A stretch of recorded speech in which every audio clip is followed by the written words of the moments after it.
right-hand side yet again. Yes, he's trying to pressure out the solo lane. We saw him doing it in game 1 and a little bit in game 2. His goal is to kind of just pressure out Snowflake. Terra. Oh my god.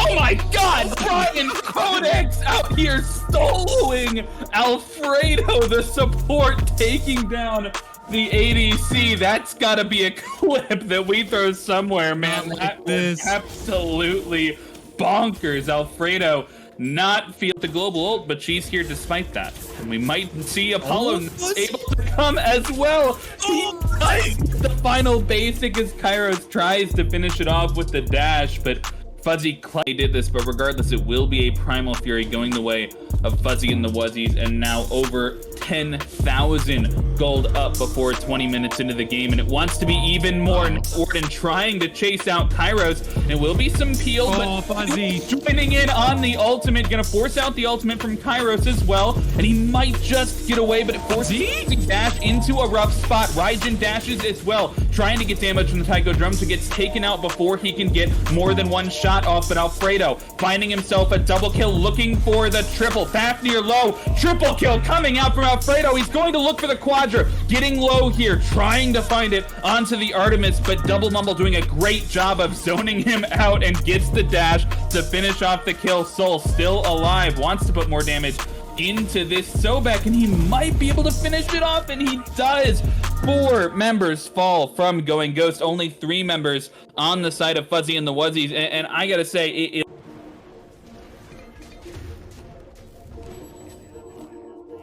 That's all of their ults? Yeah. Oh.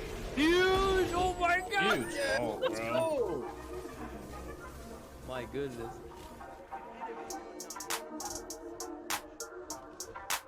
Room. Can you knock up? I have it in 1. Damn. If we were all right, we could do gold. I just killed Matt, too. Kill the Bacchus. Bacchus, easier kill.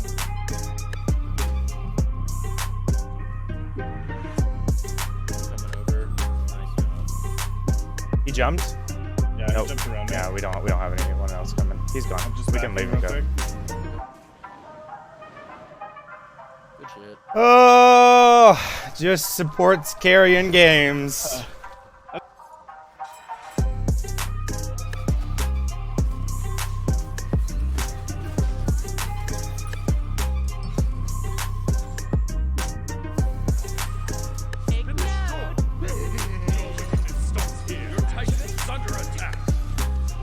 Your evil strengthens our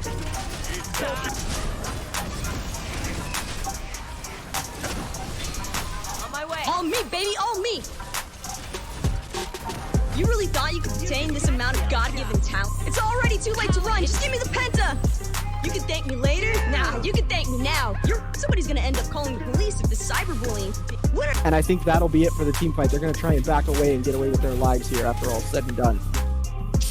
That was a very tentatively played fight, but it's not over yet! What are you doing there? What are you doing there, Rack Attack? I'm glad you said it, because I was thinking the exact same thing.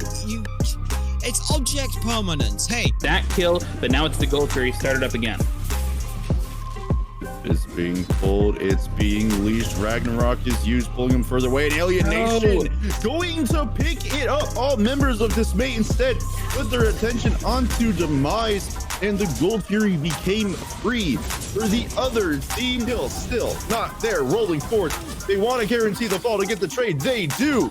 Beezer's found a second kill of this fight. Radical finds the third one onto Vibe, and it's all onto Blizzato to try and get away, but this time doesn't have his crystals available yet, and Weezer gets a double kill in the end.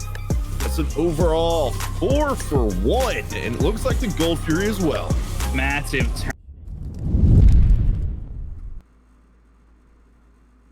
Hello everyone and welcome to the Smite Albion Giants League.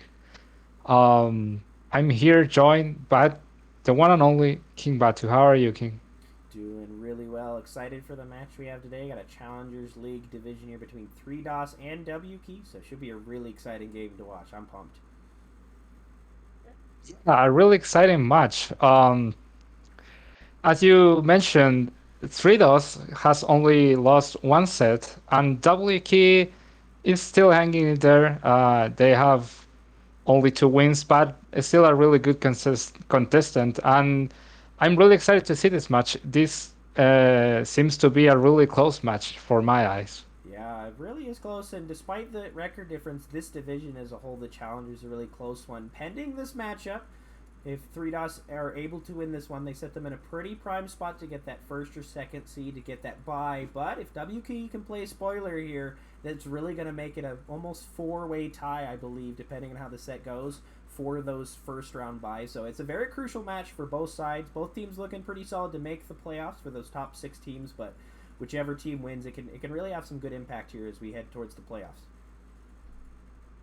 Yeah, and as you mentioned, these kind of matches are the ones that you really need to be focused.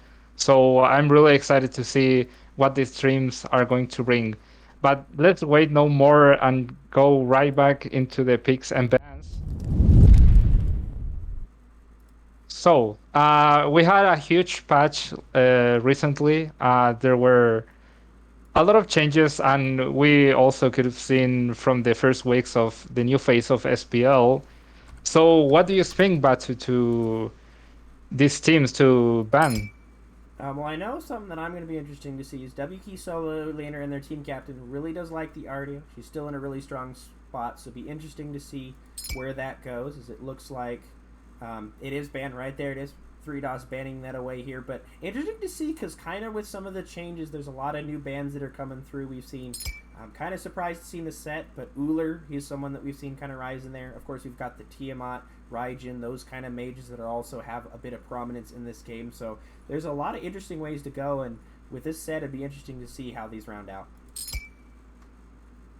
Yeah, and this new patch kind of bring back a little bit, those ADCs like Chiron, Cupid, the older, as you mentioned, that kind of like non-crit ADCs that were in somewhere in the spot of the meta this season, and now they made like this little comeback. And also like other picks that we really haven't seen. We know that the Sylvanus has been kind of strong, the Discordia and the Sun Kui also. So do you speak any team to pick one of those, like this newcomer picks after the patch? I don't know. Like, there's definitely that possibility, but one of the other ones that we've also seen a little bit rise up to is this Geb, having that change to the ultimate, good percentage. But I definitely think we're going to see a lot of those picks. Maybe not specifically those ones, but definitely I think the Hunter picks are wide open. I think you can play any Hunter with pretty much crit, viable ability, viable attack speed, where you can kind of go any which way you want to go. As well as the jungles. You've seen so many now with the assassins really making a resurgence, but you still have some of those warrior jungles that can make a good spot, and of course, like we mentioned, some other changes where Geb's in there, so be interesting to see where that goes. As Hou Yi, I'd be interesting to see this Hunter. I really like it. It's kind of a more technical Hunter pick, but something I do enjoy seeing a good Hou Yi play. Well, as you mentioned, not the best Hunter right now, at least in my eyes, but we always love to see those bounce, like those ricochets. You always love to see those. And of course, Odin, a really strong warrior right now. He has been in the meta for a few weeks, I will say, so no surprise by that. And now we're seeing a King Arthur Hover, a pick that hasn't been really like popular lately. We know that he was so strong in the start of the season, but now after the resurgence of the Guardians at the solo lane, are you surprised by this pick? I'm a little bit surprised, to be honest, especially because, like I mentioned, WK Sonar likes the RDO, does like those Guardians as well, Pengu Newts. So it's interesting to see that he goes with this King Arthur. Did fall off a lot just because Bluestone kind of fell off with the meta with Warriors, if they were played, going that tier 2 fighters mask, giving that good power that kind of pushed Bluestone out, as well as Sundering Axe is a little bit stronger as well. So interesting to see where King Arthur stands now in this current meta with some of those picks, especially because junglers have a lot better shred. You've got the hunters that are still swinging away, which is usually what kind of is King Arthur's bane there. But another hunter pick we've seen a lot more of, and that I'm surprised we haven't seen even more of with these ability builds. This Chiron really excels, I think, with the current meta items.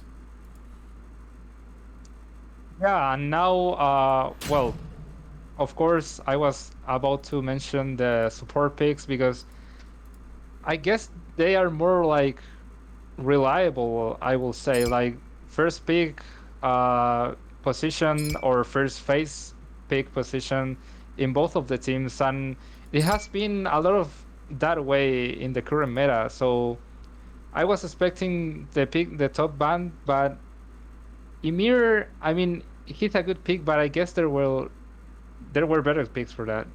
I think specifically with Ymir, this is really going to try to catch this front line. Geb has that rollout that takes a bit.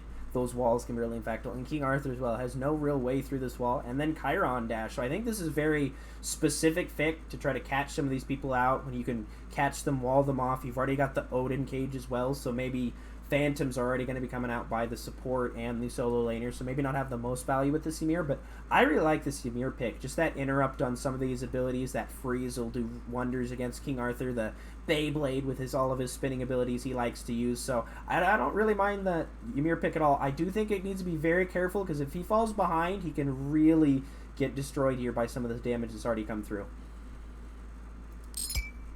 Yeah, and now we're seeing a lot of mid laner targeted bans, which is actually kind of surprising to me, considering the state that the junglers are right now.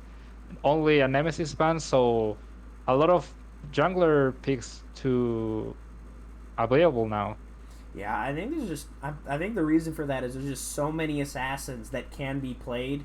You got your Loki, your Bastet, Camazotz, Tsukiyomi, Nemesis, and the list goes on to where you're not really going to be able to ban effectively enough to keep keep those assassins from doing what they want to do, provided they have a deep enough god pool. And I don't know how well these teams did their research, so ban what you can play against. The Nem ban, which is one of the best for killing those tanks that Geb and that King Arthur really feel the impact of that Nemesis ult, and ban some of those mages. The mage pool, while strong, has been pretty concise. You've seen, Scylla's, your Tiamats, your Raijins, maybe a Soul here or there, and that's kind of it with the extent of these mid lane picks, so I don't mind at all these kind of bans forward just toward the mage.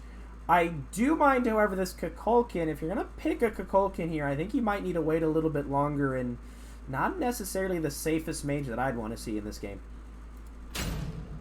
Yeah, I mean, I love Kukulkan, but, obviously I know that he's not the best mage right now. If he doesn't make it to late game, it's really difficult for him to provide good damage to team fights.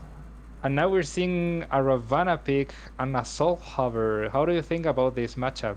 I know as a jungler, the minute I saw that Kukulkan, I was also thinking Ravana as well. You backflip the ult. He's slow immune, sure, but you just ult after him and chase him down. You root him in place. He just kind of dies. That's one of the things that Ravana is really good at, is killing those mages without CC immunity and that have that big ability you want to avoid. And Kukulkan fits that exact thing. It can be a little difficult if there's some peel that come through. I mean, granted, he's got a Ymir, which Ravana is not the greatest into. You also have to deal with, the Odin walls, the Hou-Yi, who has that leap, so he's going to be a difficult target. But if I'm the Ravana, I've got a pretty clear target going into this game, and it's bust the slippery snake, winded snake. Jeez, I'm snaking and slithering all over my words here. I'm either getting this Kukulkan or I'm going bigger bust here with that. Yeah, I mean, whatever the assassin for WQ would be, I guess it's obvious that Kukulkan is a really good target to consider in the early game especially. And now for a response for 3-dose, we have all this Loki hover. We know he's kind of like in the meta, but do you like the matchup against the Raven?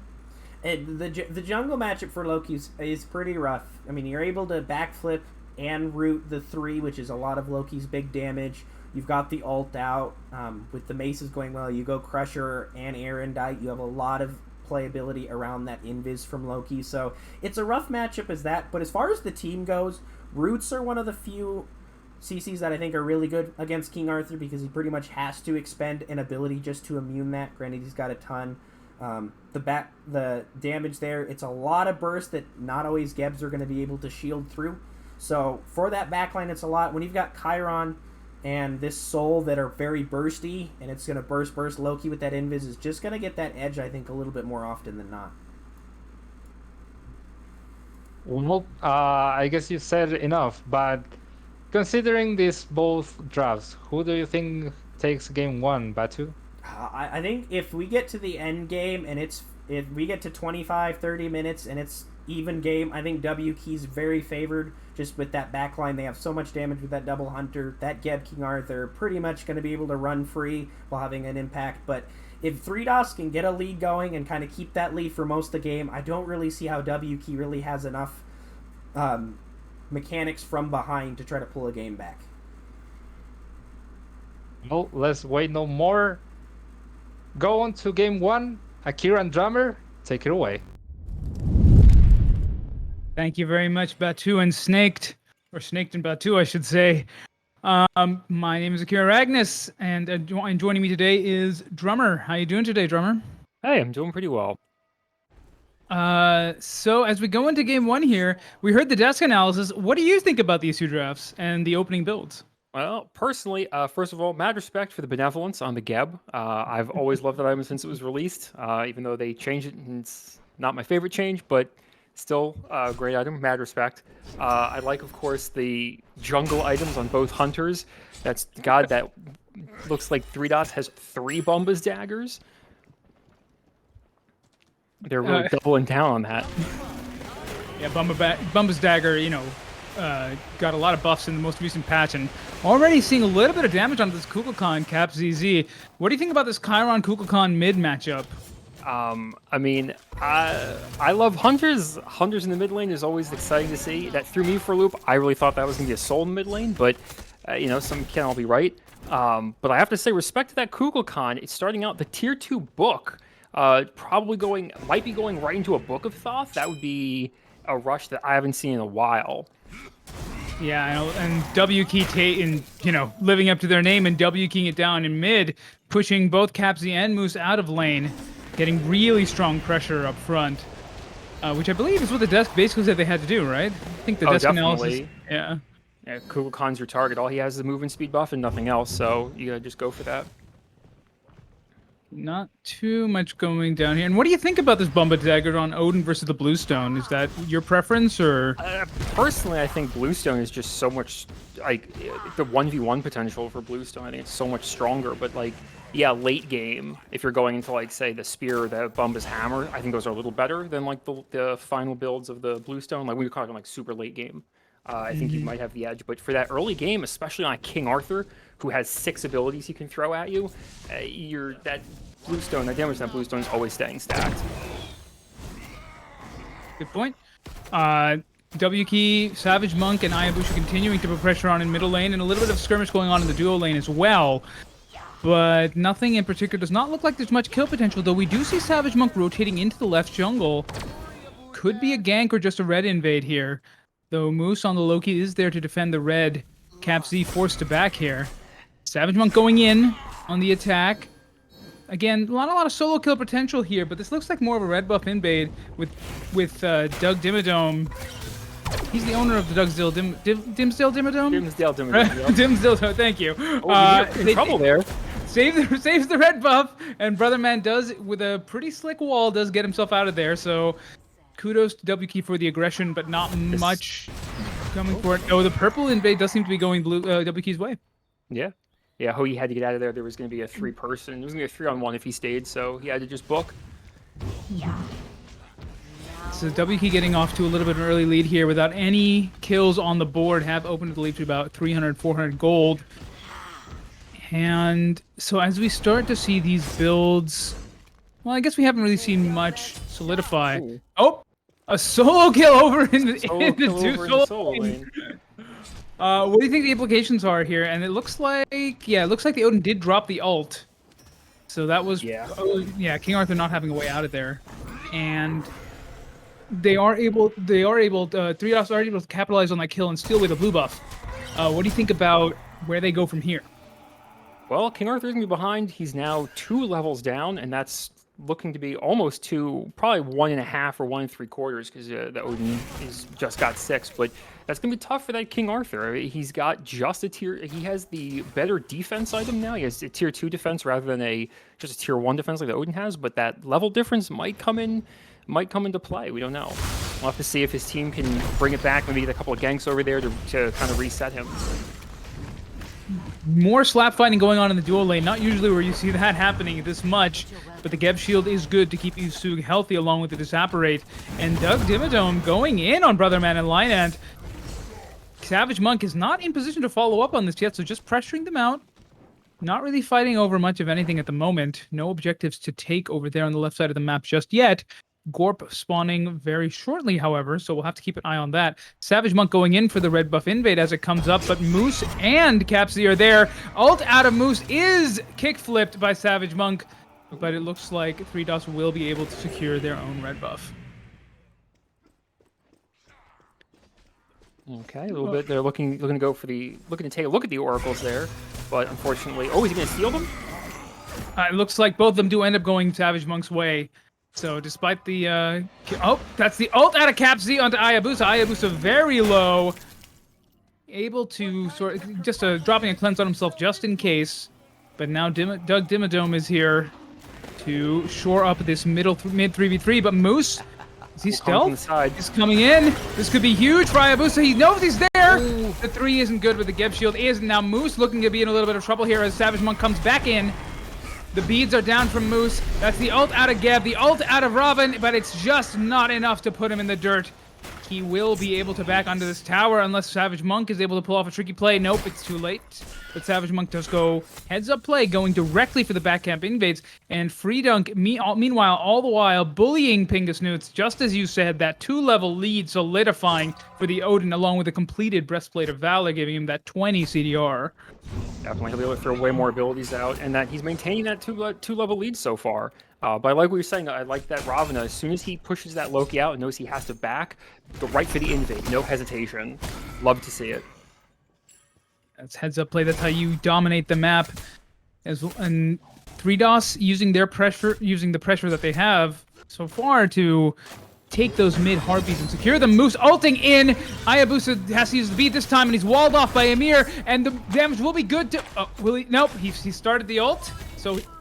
But no kills present, so he did not get the revive off of Centaurus, and Moose manages to sneak his way back out. 3DOS now up 2-0 in terms of kills. Yeah, and they definitely swung that gold lead too with that. We started WK, we saw was a little bit ahead in the early, first couple of minutes of the game, but then it looks like 3DOS was able to pull ahead, and of course that kill just got them even further.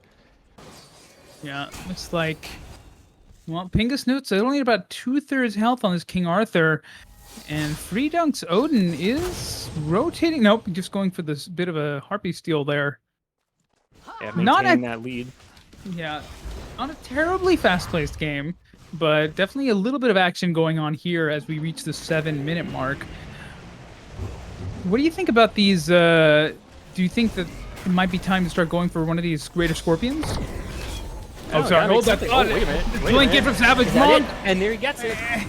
He managed to finish off the kill, getting no value out of the Kukulkan ult.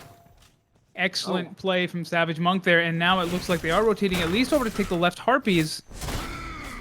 But yeah, as I was saying, what do you think about these? Do you think that maybe we drop the Gorp or Forp here? Oh, possibly. I mean, they have a kill. Respawn time is kind of slow or kind of low, so Kukulkan's gonna get back to lane pretty fast.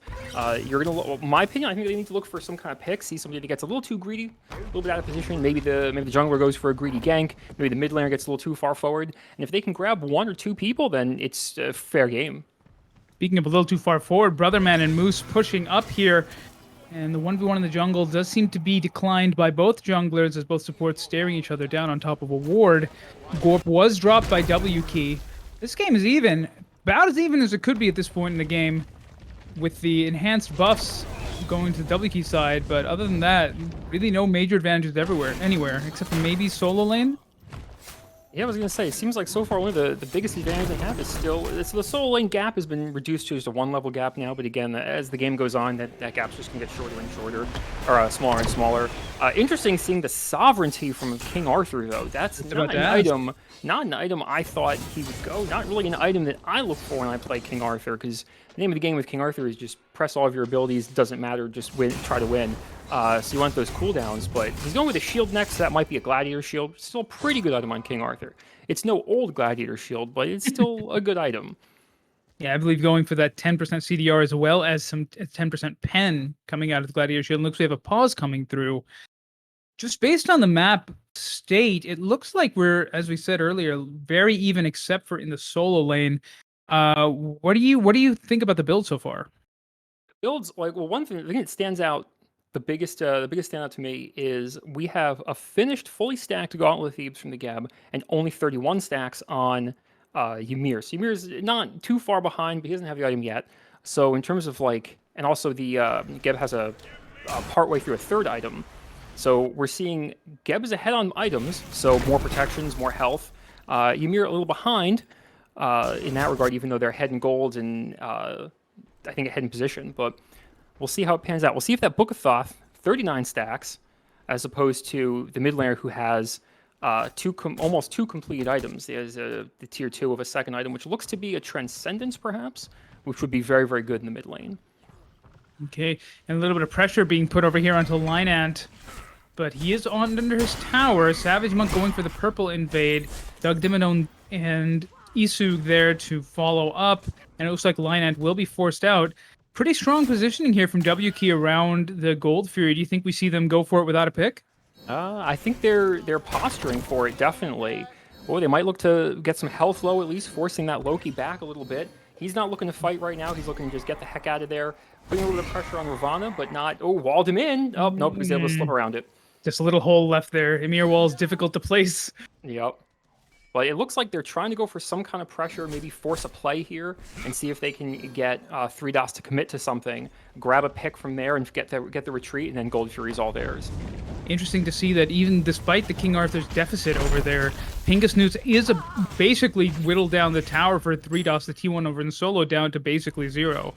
And now the positions have switched slightly. 3DOS has pretty good ward coverage around the Gold Fury there. Not much ward coverage at a W key, as well as a fight starting up in mid. Ayabusa able to dash away, but the stun is good. Beads are down, but it's not enough. And Moose finishes off Ayabusa in mid, meaning that the direct rotation onto Gold Fury should be good. Yeah, basically the exact opposite of my prediction, right? But similar. They got the one pick, and now they know the gold is all theirs. Solo is jungler is locked down over there in the middle. He's not really coming in for anything. Soul didn't get that steal, and it looks like 3DOS will get that Gold Fury, pushing their lead a little even more ahead, and jungler goes down. So, yep, gonna keep that lead.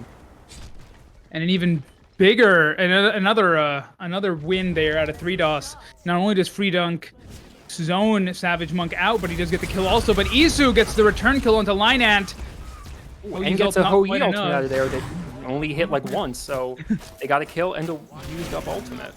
So now, meanwhile, Pingus News has been able to take down the T1 tower in solo lane, going for the blue buff invade, and is not able to secure it as Free Dunk is able to get it back. But the 2-level lead is maintained, though. Doug Dimmadome coming in here. The Geb shield is good, but it doesn't look like they're planning. Doesn't look like they're planning on following up. But yeah, Pingus News hitting him up, taking him up into the air, hitting him with the Omni Slash, and basically doing nothing. Free Dunk just shrugging off the damage and chasing him down. Well, yeah, to note with that, the Odin, he has 2 completed physical protection items. He has the Breastplate of Valor and the Mystical Mail, so he's getting that bonus magic damage from that Mystical Mail for just standing there and doing nothing, whereas there's no magical, or very little magical defense, if any, from the King Arthur. Right, yeah, and the Free Dunk definitely playing his lead correctly. Not a super flashy, not constantly soloing him or anything, but just, you know, constantly pushing that lead. A little bit of skirmish going here, and Moose ulting in, getting the Robin's ult, Savage Monk in return. Geb shield onto Ayabusa just in case. And now we go back to posturing, dancing in mid lane, but Free Dunk is here, jumping over the wall, under the tower. The ult is good, cages in Ayabusa. Dimmadome's ult is not enough, and that Chiron is not long for this world. He goes down. And now also got a tower off of that. That was, I believe, it took them 3 ultimates to get him in that position, but either way, it worked out for them. A tower and a kill is pretty good. They're now, 5 towers apiece. Yep, and taking down this Pyromancer. Doesn't look like WKey's in a position to steal, and it will go the way of 3DOS Esports. What do you think WK has to do to sort of break the momentum that's starting to turn against them? Well, they definitely have to. They have to help out their King Arthur because he is still. He's back to being 2 levels down. The gap did close to 1, but then with the solo kill from the Odin, he's been able to put it back up. So they probably need to focus a little bit on solo lane. Perhaps try to put that Odin far behind because it's only going to get worse from here. It looks like mid lane is relatively even, though a couple more deaths on that Chiron, so probably a little less in terms of overall gold for him. Looks like Kukulkan finished their Book of Thoth, so they have as much mana as they could possibly ever need, and the damage should go with it. Chiron barely starting to stack his Transcendence. What do you think about this Divine Ruin out of Cap Z's Kukulkan? It doesn't look like there's a huge amount of healing on the other team. Oh, maybe I'm wrong. Well, Soul, maybe? Soul has 3 lifesteal items. 3 items with lifesteal on it, going that full lifesteal build, and Chiron, not for nothing, does have a passive that heals him every time he uses an ability. That's true. So, which it's not the best healing in the world, but every little bit can count. So I don't hate it. And so, 3DOS Esports definitely have this game. It's not necessarily over by any means, but they are definitely in a commanding lead. 2,500 gold, almost 2,000 experience, and then you can see from the player damage charts. Moose and Freedunk are at the top. Freedunk by far. Pingasnoots has not really been able to answer this Odin or come up with a response to it. And there's only one more relic. Oh, skirmish starting. Moose using the ult to get out. Savage Monk ulting onto him. Doug Dimidone's ult is just short, and the Centaurus is also used, but not able to find Moose, who manages to expend his relics and ult and get out. Doug Dimmadome now in a bit of trouble as Cap and Freedunk and Pingasnoots fighting over in solo lane. 3v1 on the Geb. Oh, has to use the ult to try and escape. Hoyi's ult is down. The freeze is good, and Dimmadome is down. That's the end of Doug Dimmadome. Several ults used there. 3 ults down, or excuse me, only 2 ults used. Only 1 ult used in that actual engagement. So never mind that. 3DOS does take down the support of WKey. Things not really going their way, especially as Freedunk starts it up again, ulting in on Ayabusha, who just recently used that Centaurus, so it's still down. Nowhere for him to go. And Emir Freeze sets up Capsy to finish it off over there in the left jungle. It's looking tough for WK. I feel like 3DOS has found their groove. They're in the part of playing the game where they're just starting to rotate, calling out picks. Oh like no! Right here, Oh no! Oh, she gets back. Okay, she gets back. That Soul's life flashed before her eyes. That Soul's life flashed before my eyes. But like I was saying, I think 3DOS has found their groove. They're vibing right now, going for the Gold Fury over here. Or sorry, that's an Oni Fury. Oni Fury, which is going to be huge. Yeah, opens up the possibility of a Fire Giant here. And we see all relics are completed for WKey except for 1 slot. Doug Dimmadome's second relic, he hasn't quite hit that level 12 mark yet. So do you think that has to be a Phantom, or is there anything else it could be? I think at this point in the game, you're playing a little bit behind as WK. You're going to want, I was going to say, Phantom Veil was going to be my bet, because if you were in a more of a commanding lead, you could pick a more aggressive relic, or you could take something a little riskier. But in this situation, you want to go with the Phantom Veil. Odin's level 18 already, 2 full physical defense items that Genji's guard. So he's pretty tanky. His ult, he's never died. His ultimate can be pretty devastating. The Ymir Wall also, you can Phantom Veil through that as well. So I think that's going to be a pretty good item to have overall. I completely forgot that Ymir's also on that team. Yeah, there's a lot of walls coming out of 3DOS. As the Oni minions push down all 3 lanes, some pings coming out in the right jungle there.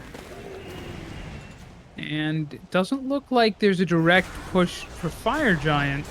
But the ults are down for Freedunk and Cap Z. But Ayabusha and Dimmadome still healthy. There is the possibility of a turnaround if WKey is able to get into position fast enough. And Savage Monk is found and walled off by Brother Man in the jungle. Pushing him down. Not a lot of value out of that knock-up from Geb. The ult out of Savage. A little short on that knock-up. A little short. Dimmadome ulting to slow down the onslaught from 3DOS. Savage Monk ult expended defensively. And now Leinart's ult is down onto Pingus, but he's able to get out of there as well.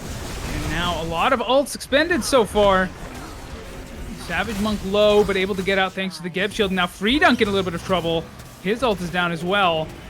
3DOS is pushed back here, but that Kukulkan Whirlwind doing a great job of zoning. Yeah, I think they almost could have. I feel like the WK could have pushed this advantage a little bit. They had the two tanks at like half to third health. It looks like on that Ymir. Ymir no mana. I feel like at this point you could have pushed that. That was a steal. More, and they did. Yeah. How? What? I don't know what happened though. Pingus is just coming in and stealing it away. Maybe that overhead slash from range is perfectly timed. Gets the Pyromancer, a small win for WK out of there. And to be fair to WK, this lead has not really exploded out of control despite 3DOS's dominance all over the map. True. It seems like even when we were able to take the left tier 1 tower in duo lane while that was going down as well. So they are now even on towers again, and yeah, we're able to get that steal. So they're holding fast. I definitely their mentals are still strong. They haven't given up yet. Soloing out Hayabusa in the mid lane. But took some damage, has to back for it. Right, so it doesn't look like it'll be a direct Fire Giant call, but look at the ward coverage over there. 3DOS has an extremely aggressive and full ward coverage over there. WK not too shabby either, but definitely not on the level of 3DOS, and they can't see the Fire Giant itself based on where their wards are placed. Bro, this is looking like 3DOS with that ward coverage. They're looking to set up for Fire Giant. They're waiting for that fight. They're just kind of, I think, waiting for those picks maybe to see if they're in a bit better of a position to take it. Whereas, yeah, destroying the ward. Okay, little. Okay, WK some sentry ward action. Also, I think both teams are trying to do the same thing here. They're looking for fire because this is the point where you got fire's gonna give you that buff you need, that push to run it down the lane and shore up some of these towers. Draugr goes down to 3DOS there, giving their towers and all their structures a little bit more defense. But no one really committing just yet to the whirlwind placed down onto the minions over there.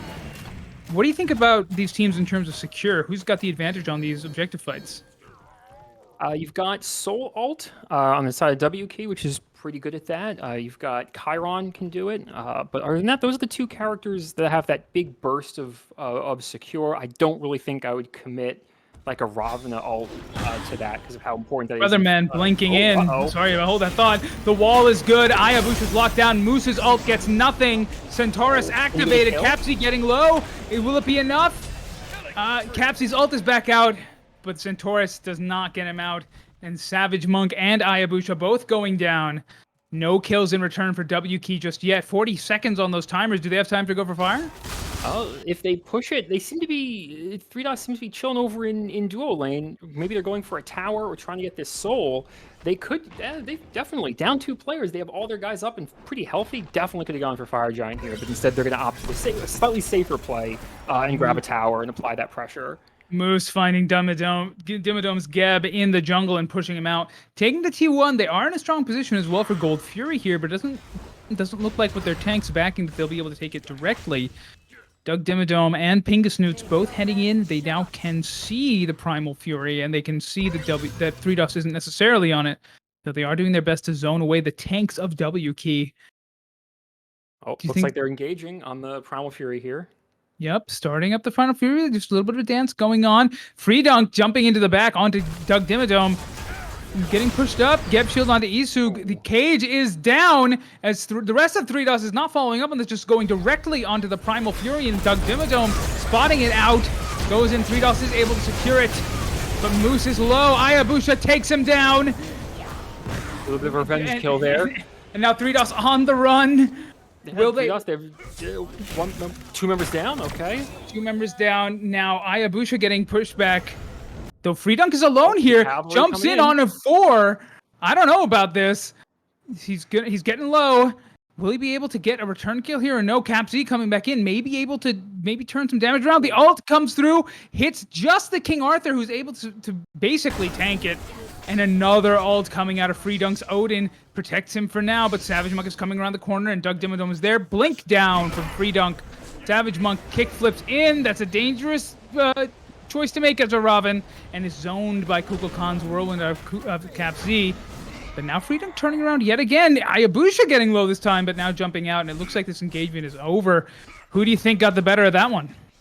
I mean, they had to commit about 3 people to Odin. Odin was able to ult 2 times in that entire engagement. I don't think the man has cooldowns. But that's just Odin. Oh, one with the Bumbus hammer, so even less cooldowns. Just they don't exist. They're not in the game for him anymore.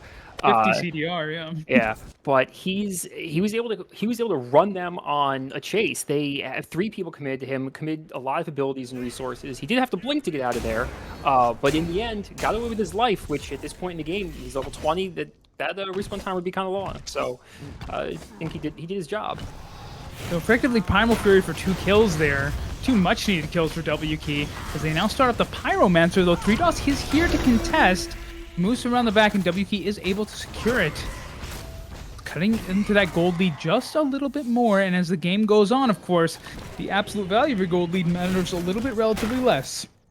2,000 gold at 10 minutes is not the same as 2,000 gold at 24, for example, though the lead is a bit bigger than that.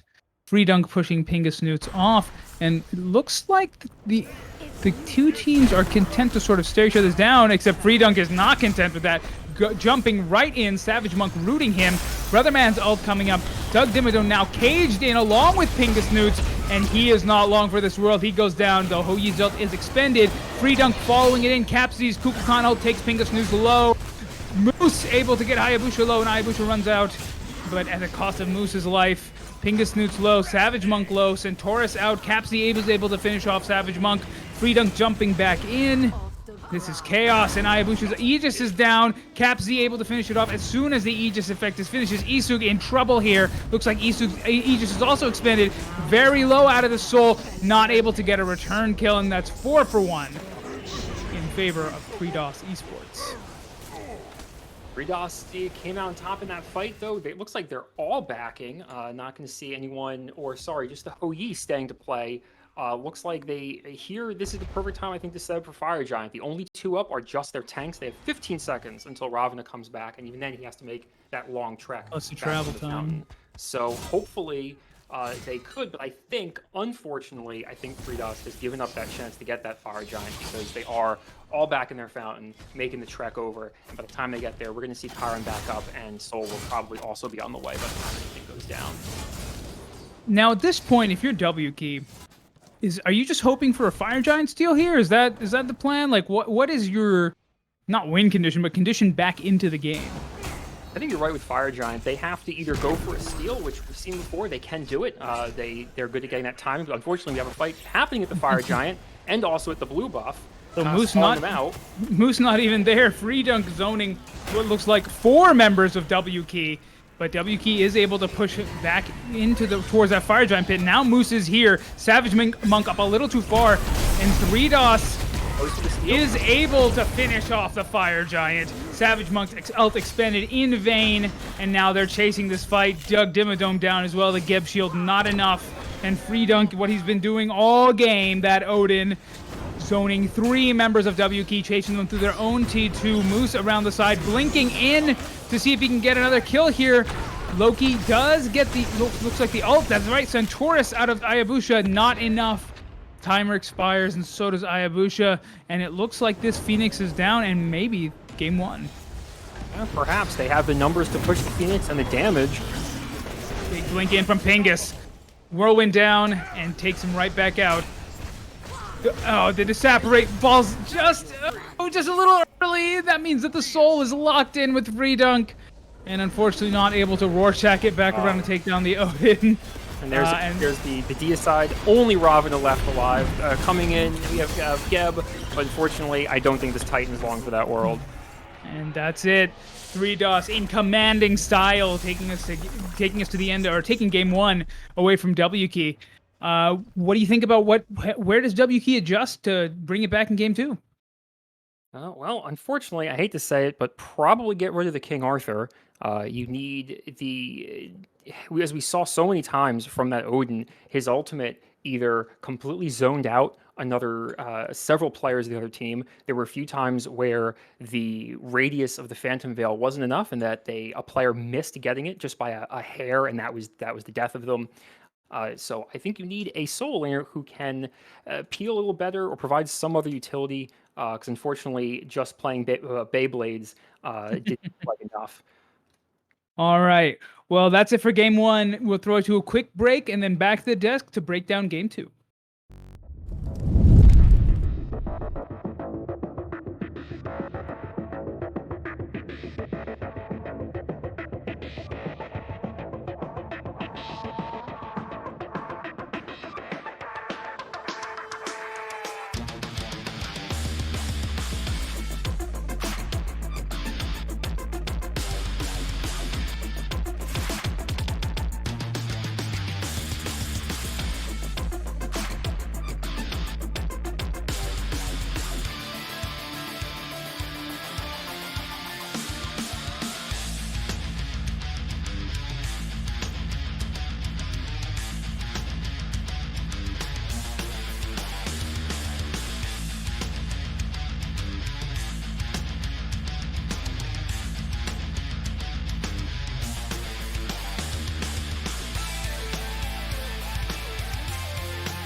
Hello, everyone, and welcome back to the Smite Albion Giants League.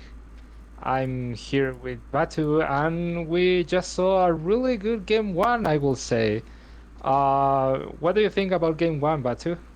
I think Odin with Bumbas is really, really busted. But jokes aside, I think there was a really good draft there by 3DOS, and they were able to execute it, use the Loki to pick a target out, Odin and Ymir to kind of hold them down long enough, and then from there it was just 5v4 easy fights that they were able to win. Weren't always the cleanest. Definitely some W key, got some good damage with that Chiron Soul combo, and of course that Ravana that was pumping out damage there as we saw him delete some of the backliners there a couple times. But I definitely needed to see W key a little bit adjust that draft because their front line just got picked off way too many times. Yeah, and as they mentioned in the cast, like, that King Arthur really didn't did much. Like, he was just Beyblading around and not really providing that much frontline for their team. Yeah, I think the problem that he had was, for one, he got picked, not hitting that level 5, Odin hitting that level 5, able to get that first blood for that lane over there, which really just kind of gave all that pressure over there to that Odin, who usually is pretty safe. He does also sometimes get some pressure with that early lead, and then from there he just wasn't able to hold a lot of impact, especially because when you have a Ymir and an Odin and you only have one Phantom on your Geb, I really think he needed to get Phantom, but he also kind of needed the beads and he kind of needed the blink, so just maybe see a pick here that either can get away with not having either beads or blink to get up that Phantom if they're going to run that back again, or just get rid of the Odin, pick a more impactful pick, maybe see a Guardian that can have a little bit more CC in there, because I'm right there with you. I don't think the King Arthur had an impact in this first game. Yeah, and another thing that I spotted that really caught my attention is that no enough focus to the Kukulkan for the jungler, for the Raven. I think they pressured him once at early game, and after that it was just 1v1 in the middle lane, and the jungler didn't make that much impact, or even the support, we didn't saw that much 3v3 in the mid game. So I think that will be also something to consider when you see that double key didn't take the win.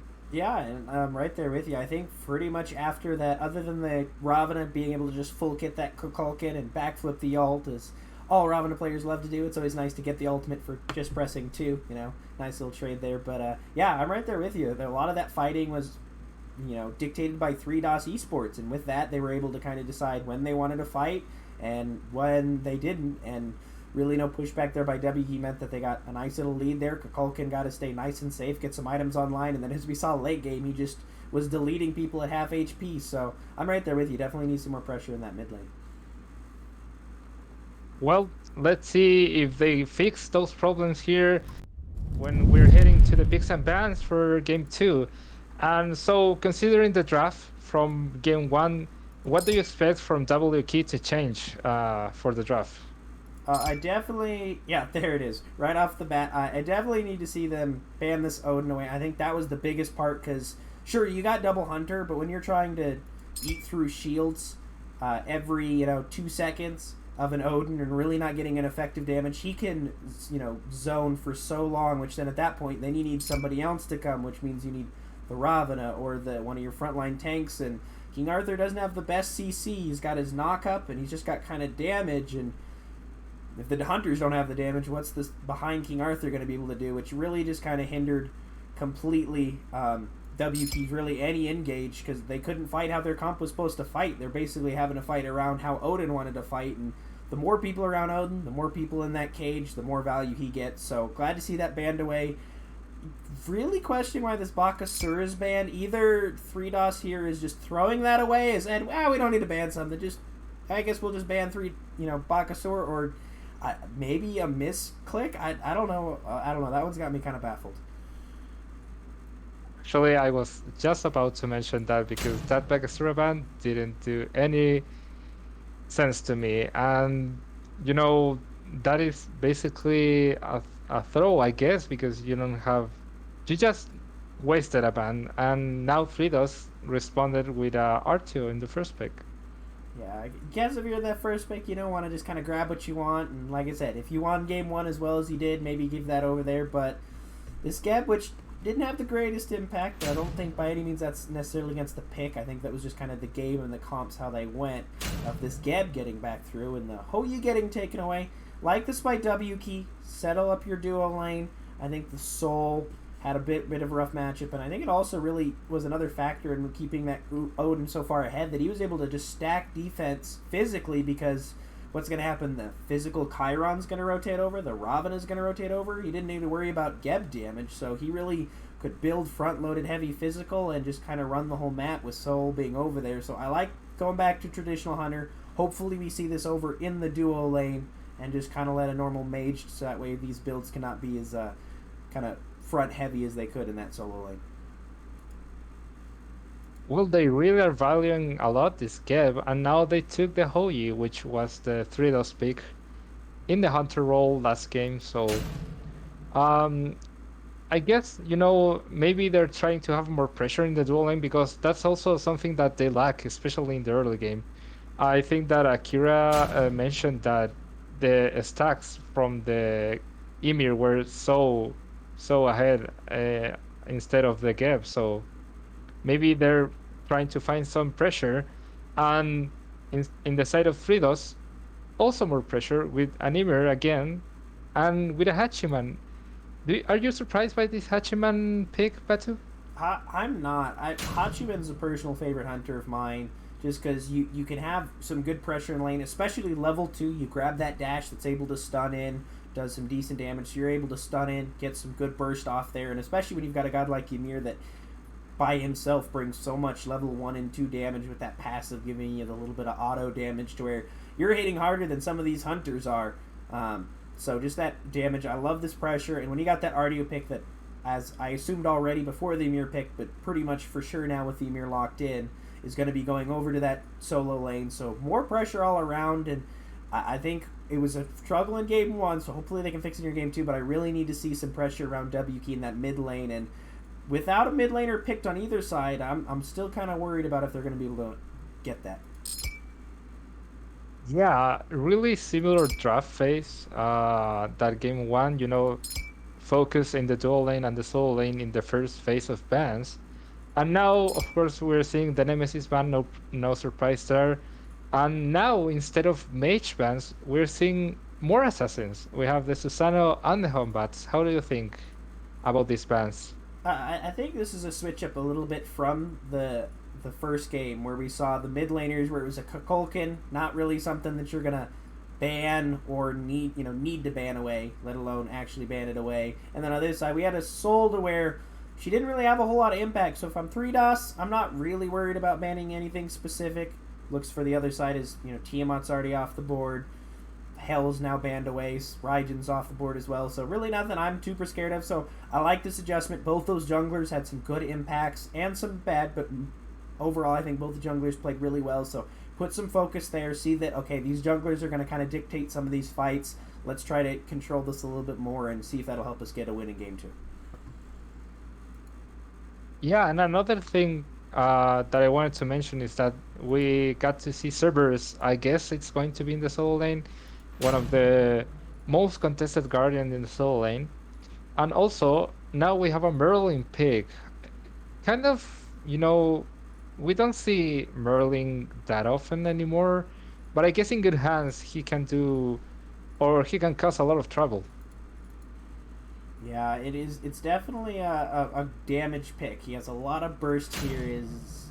I'm assuming this is a troll pick. I'm pretty sure this is a troll pick. Okay. I'm waiting. This is going to be interesting. Okay, all right, yeah. No, oh this yeah, is a troll of course, okay. yeah. I was gonna say I wouldn't say it's the worst pick, but I definitely am not thinking that is my top 3 go-tos, especially. But Giannis banned away in game 1 picked here, as well as this Pele locked in, all across the board from 3DOS. All this is just aggression from your jungler. Giannis can make some good impact level 5 with that through the Cosmos ultimate, get your team around, get himself around, as well as it has some good scaling damage. And WK really kind of doubling down on what they picked on the last game at And even as they look for this jungler as this Thor, they're really looking to that late game again. So maybe some different picks, but I think this game 2 is probably going to be the same storyline as game 1 as far as game plans for both sides. Yeah, you can argue that, the junglers and the mid laners are kind of the same style as the last game. But I think from the side of WK, I guess, you're more safe with this Merlin. But again, we didn't saw that much focus to the mid laners in last game, so we'll see. But do you think we close the set here, or we're going to be in a game 3? I mean, I think it's a chance for a game 3, but it's got to go differently than game 1, because if we see a repeat of game 1, this is going to be an easy 2-0. 3DOS is going to run the early game, get a nice lead, and then this front line's just going to not be able to stand up for WK. But they've got the Geb again. They have Hou-Yi, who's I think going to be a lot better in some of these fights. Cerberus with some of this anti-heal is going to do really well into the Artio, as well as that Pele, kind of counterpicked after the fact. And if you have Thor Merlin late game, you get that dunk on someone without beads, regardless of the Merlin damage, but just with that Merlin damage, no matter who you are in this 3DOS lineup, you're just deleted instantly. So the later this goes, the better for WK. But game 1, in the back of my mind, I think 3DOS put us into a 2-0. Well, let's wait no more. Let's see if we are going to a game 3, or the set just ends here. Akira and Drummer, take it away. All right. Thank you very much. Oh, sorry. Sorry. I thought I was muted there for a second. Thank you very much, Snake and Batu. And heading into game 2 here between 3DOS and WK. I believe these two teams have switched sides right now. Right? 3DOS was Chaos side last time? Okay, interesting. I have a question for you, Drummer. Do you like Bumba's Hammer? I've heard it's a really good item. Yeah. So what do you... In fact, even mid laners are taking it these days. What do you think about these compositions and the early builds here? Hayabusa getting off to a little bit of a aggressive start there. Beats already down from him as Capsy puts the portal down, but does not look like there's too much kill potential. So yeah, sorry, Drummer. What do you think about these comps? Yeah. Bumba's Dagger Merlin, I mean, look, I guess it's a good item. It's a really good item. It's that good. I'm more excited about seeing that typically mid lane mage starter item on the Artio with the conduit gem there. That is an aggressive item for a solo laner. Yeah, Artio definitely considered one of the better characters in the game right now, so maybe banking on the character's natural tankiness. Is fight starting off in mid, but the portal is good, getting Capsy out, and Moose is able to run away as well. But definitely signs of life out of WK here, getting strong mid pressure here at the early in game 2. Yeah, looks like solo laners both have each other at about half health. Typical just solo lane things. Nothing too wild early. Sub 2 minutes. Really not looking to do anything crazy just yet. We saw them slapping each other a little bit in duo lane. A little pushed up on the side of the Hachiman and Ymir are about a little beyond the halfway point. So this could be potentially, they're definitely in a position to gank here. It's very, very far up for that Ymir. He is in enemy, deep in enemy territory. Yeah, interesting confidence coming out of there for Brother Man. But it is backed up by the fact that Brother Man isn't dead, so nothing too exciting happening over there in the duo lane. As we reach the sort of point where the buffs start to respawn, we see Free Dunk picking up their blue buff, Savage picking up their blue buffs, just basically dropping all the buffs on the map, though Moose is able to also cheekily sort of get those oracles away. And now Moose in position for a gank, heading over here into the left side as Brother Man pushes up. We'll see if this... Oh, Isug frozen, but the beats are good. And the wall does not do quite enough. Moose still hovering. We'll see if Moose decides... He's coming in. Perhaps thinks that maybe the Hou-Yi and the Geb are a little too overconfident. Now here we go. Moose. But the wall is good, keeping Isug out of the tower, but the Geb shield keeps him alive. Dimmadome getting low. But the rollout is good as well, and Moose is in turn dropped low as well.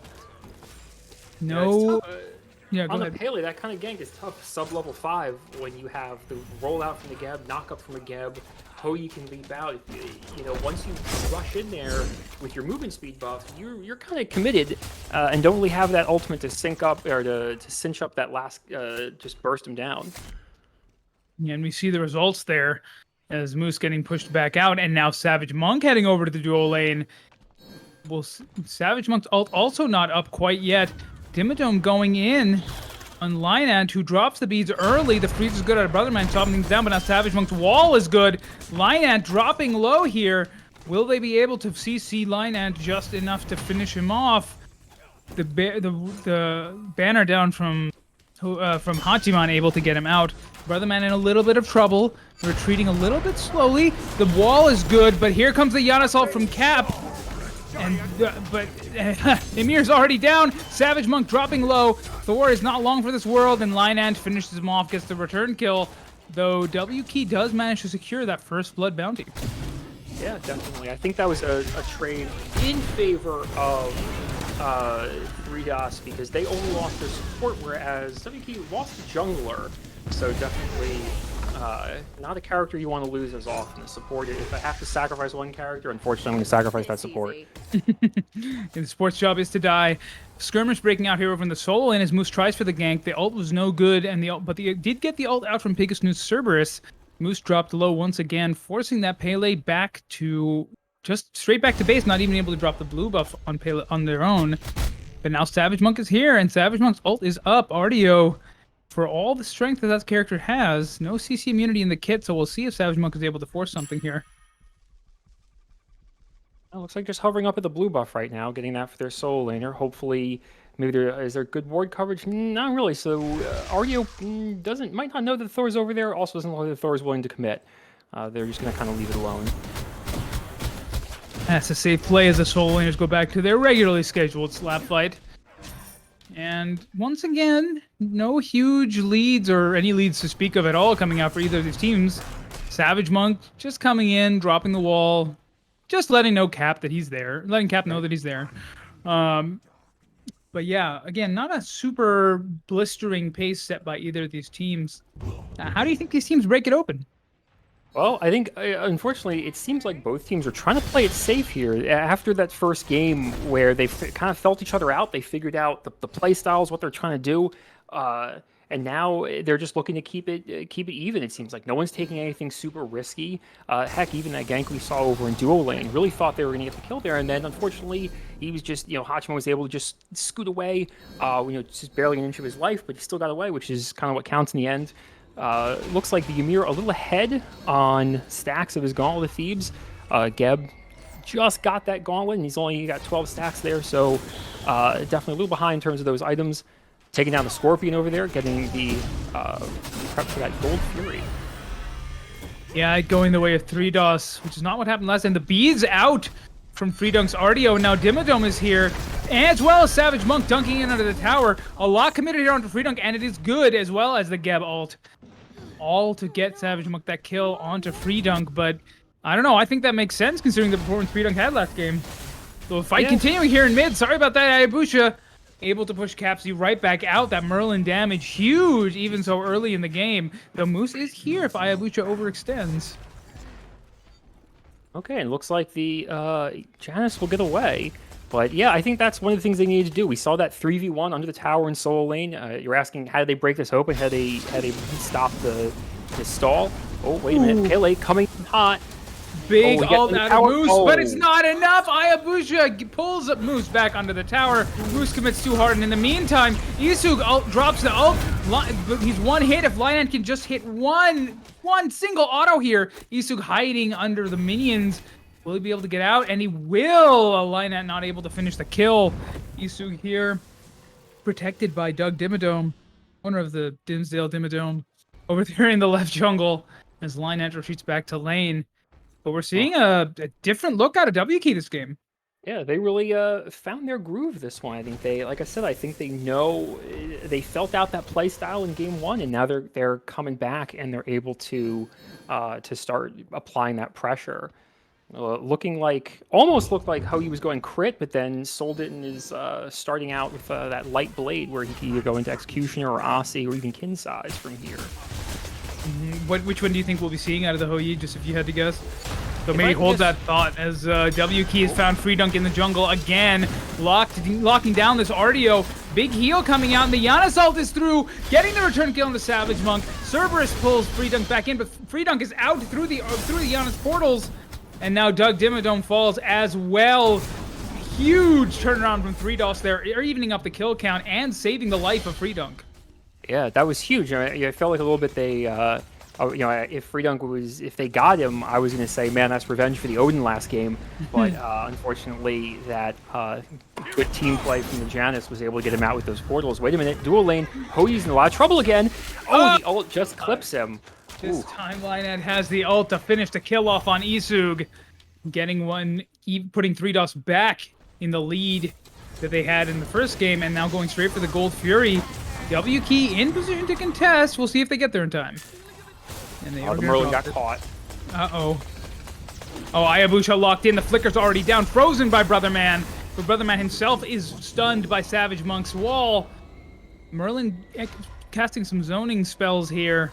Able to save his own life and slow this down. Gold Fury still standing, has been totally reset. Yeah, that was a good play. They saw the steal. I thought Merlin might have been a little too close, and they got spotted out, but he was able to make it. His team came in and was able to save him on that one. So I think that worked out very well for them. No one died. They didn't overcommit with any ultimates or anything crazy, and they were able to reset the Gold Fury. Yeah, little win there out of small win out of W Key, preventing the Gold Fury from going down. Even in gold, only a couple hundred. Sorry, even in XP, only a couple hundred difference in gold. This game is, just like last game, before it went one way, is pretty much even here at the 10-minute mark. And now, again, the question becomes, how did these two teams break this open? Yeah, I think it's going to be a bit of a rock, paper, scissors, and you're going to have to wait for somebody to commit and make a mistake. Maybe this Hachimon's that mistake, though. Had to use the beads, getting hit with the ultimate. He also ultimates out himself and is able to run the whole length. Portals coming in from Yanis. Yanis bloodthirsty, even though I don't know about this. He is Odin sends his regards. Oh nope. Okay, they're gonna get away. Capsy's ult not finding much value. Line unable to get out on his own, but Moose is now. Oh, sorry, excuse me. Savage Monk is here in the jungle, taking Capsy down to about 1/3 health. The Geb portal is good. Actually, the Geb shield is good, but the Giannis portal is better, getting Capsy out. And now we're back to a full reset. Though heads up play from Lynat, saving the ult for that Hou-Yi ult, and not getting too trigger happy with it. Bro, especially on Hachimon, because that ultimate is both your initiator, your kill secure, and your escape at times. So you can do a lot with that. And the part of playing that character is figuring out or getting used to that tempo of the game of when can I use this ability. Do I use it to escape, to save myself? Do I initiate with it? Or do I use it to secure a kill after they've used their movement ability? It's like Soul Lane slapping each other around a little bit. But of course, it's two Guardians, so doesn't really do too much. Yeah, so even more of a slap fight than usual. Moose taking the opportunity to be a little bit of a backcamp bandit over there, stealing away some of Savage Monk's farm. And this has translated into a small lead for Moose on the Pele. So Pingasnoots, a little bit angry about last game, now has established a 2-level lead over Free Dunk. What do you think about that? Well, I think that's a little surprising because, now, unfortunately, I haven't gotten to see a lot of competitive RDO played, but I have heard the legends. And supposedly it is super... Oh, this poor Merlin getting caught out. But there's no follow-up, so I was able to flicker and walk away. The fear of God in his heart, though, let him know that Ymir could come for him at any time. Good discipline from Hayabusa there, holding onto both his relics. Yeah, the temptation often when you get hit by that is like, oh my god, burn everything and get the heck out, but gotta show that restraint sometimes. Again, this game has sort of cooled down again. Both teams sort of jockeying for position. Neither team really committing to anything. Even their brother man hiding in the jungle, but just sort of to sneak away Merlin's beads. There was no real kill potential there. Right. Savage Monk in the left jungle. And Moose going for the back camp seal again. Oh, this might be a little bit. Okay, we got the blink from the RDO coming in, but took 0 damage. Okay. That's the power of the RDO. Savage Monk hammering out, and Free Dunk now doing what Odin did last game, except on RDO, zoning the entire other team. Moose coming in from behind, so WK doesn't know it, but they are surrounded. Moose onto Isu, who jumps back down onto Moose. The Pele ult does not get anyone, though we do have the follow-up autos, of course. Cap Z misses with the Yanasa, that looks like. Savage Monk is dunked in. Moose able to finish off Isu. Pingasnoots gets a kill, and Free Dunk gets Dimmadome as well. And now 3DOS are on the run. WK still looking pretty healthy here, though. Brother Man able to take down Savage Monk. Pingasnoots now low. And it looks like 3DOS are in a strong position once again. Though probably not healthy enough to take the Gold Fury, I don't think. What do you think? It doesn't look like it. I mean, you have RDO. Well, you have one tank available. Your jungler is a light breeze away from death, and well, Hachiman's farming lane. So not going to get that Fury off this one, I don't think. That was a good 1-for-3 trade though in that team fight. So they definitely got them a little bit ahead in gold and some experience. So hopefully those incremental gains are going to be able to see some big plays in a minute from them. You think that fight goes a little more dominantly? I mean, 3DOS did end up winning it, of course, but you think it goes more dominantly their way if Moose hits that ult onto someone as Pele? Oh, for sure. I was one of the most unfortunate things as a Pele when you can't control yourself once you're in that ultimate. That dash is coming whether you like it or not. And as fortunately, we just saw Pele dash straight into a rock to not get that, be able to stick to that those other characters like that. But hopefully, after the cooldowns, next fight there'll be a redemption arc.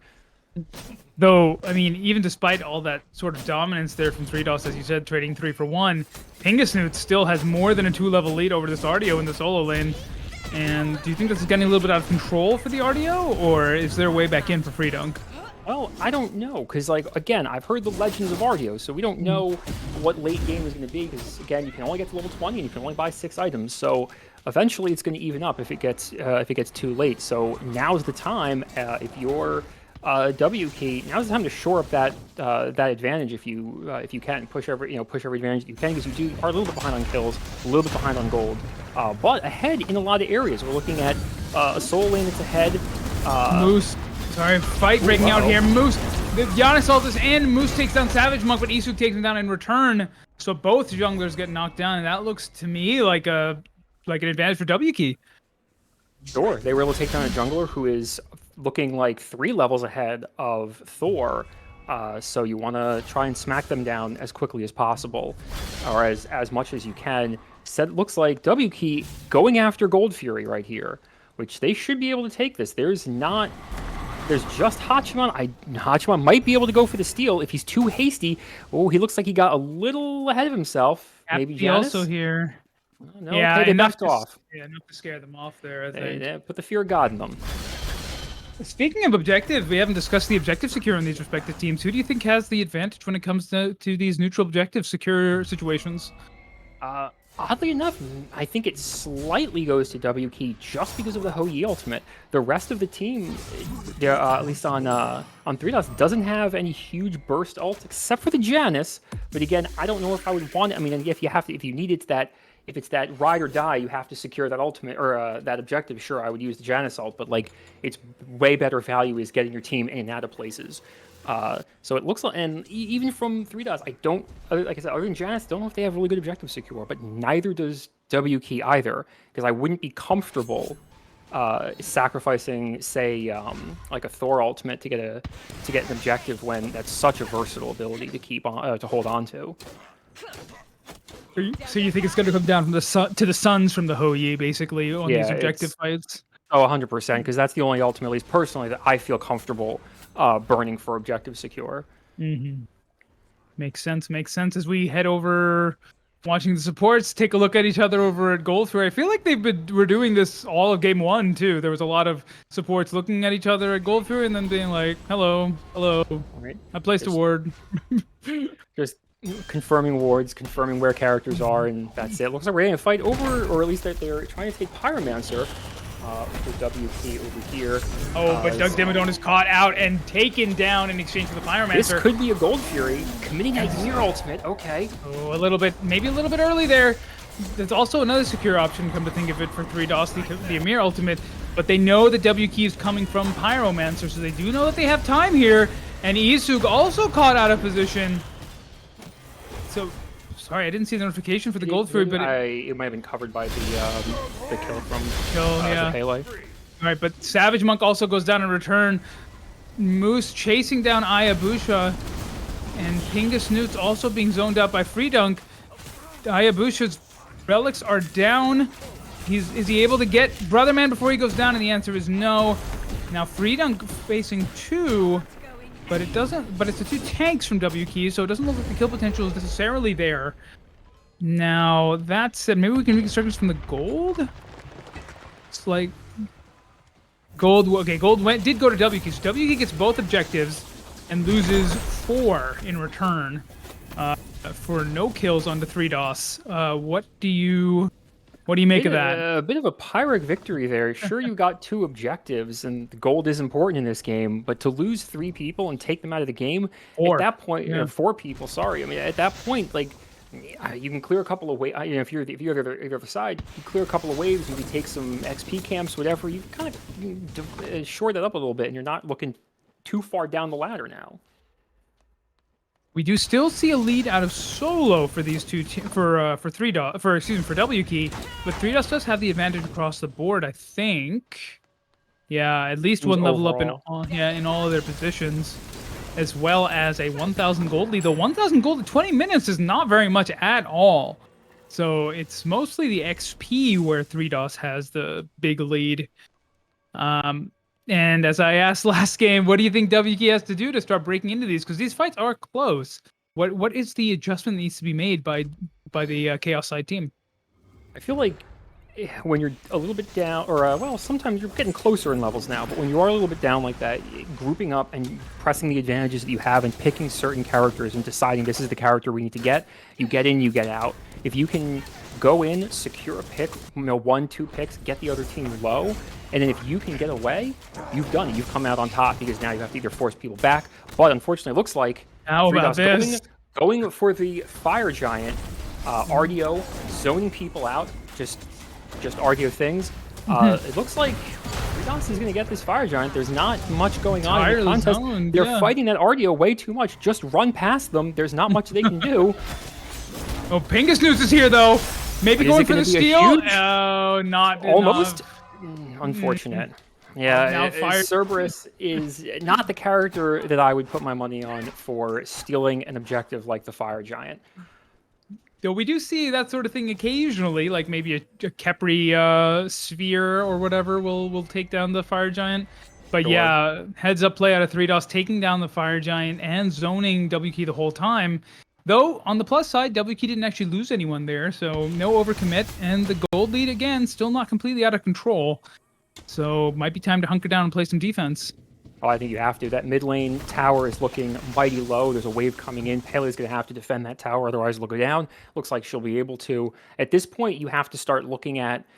you're playing a little bit of a reactionary game, I think, from WK on this one. You're going to have to sit there and say, okay, where are they going to go? Where are they going to group up? What do we need to defend? And you need to get a full team commit almost just to make sure that they don't push those towers. Yeah, and we see that Moose has gone for a Blackthorn Hammer late in the build here, not going full damage, and answered with a shield from Savage Monk on Thor. What do you think about that for the assassin builds?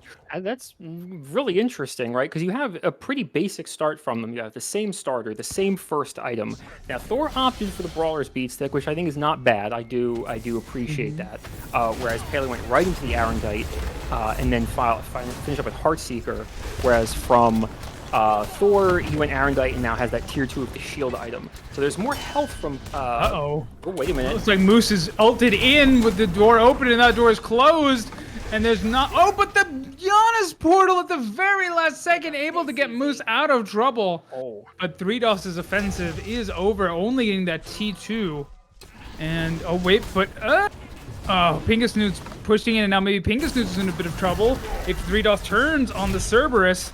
down through the portal, taking a lot of damage. Pingus below half now.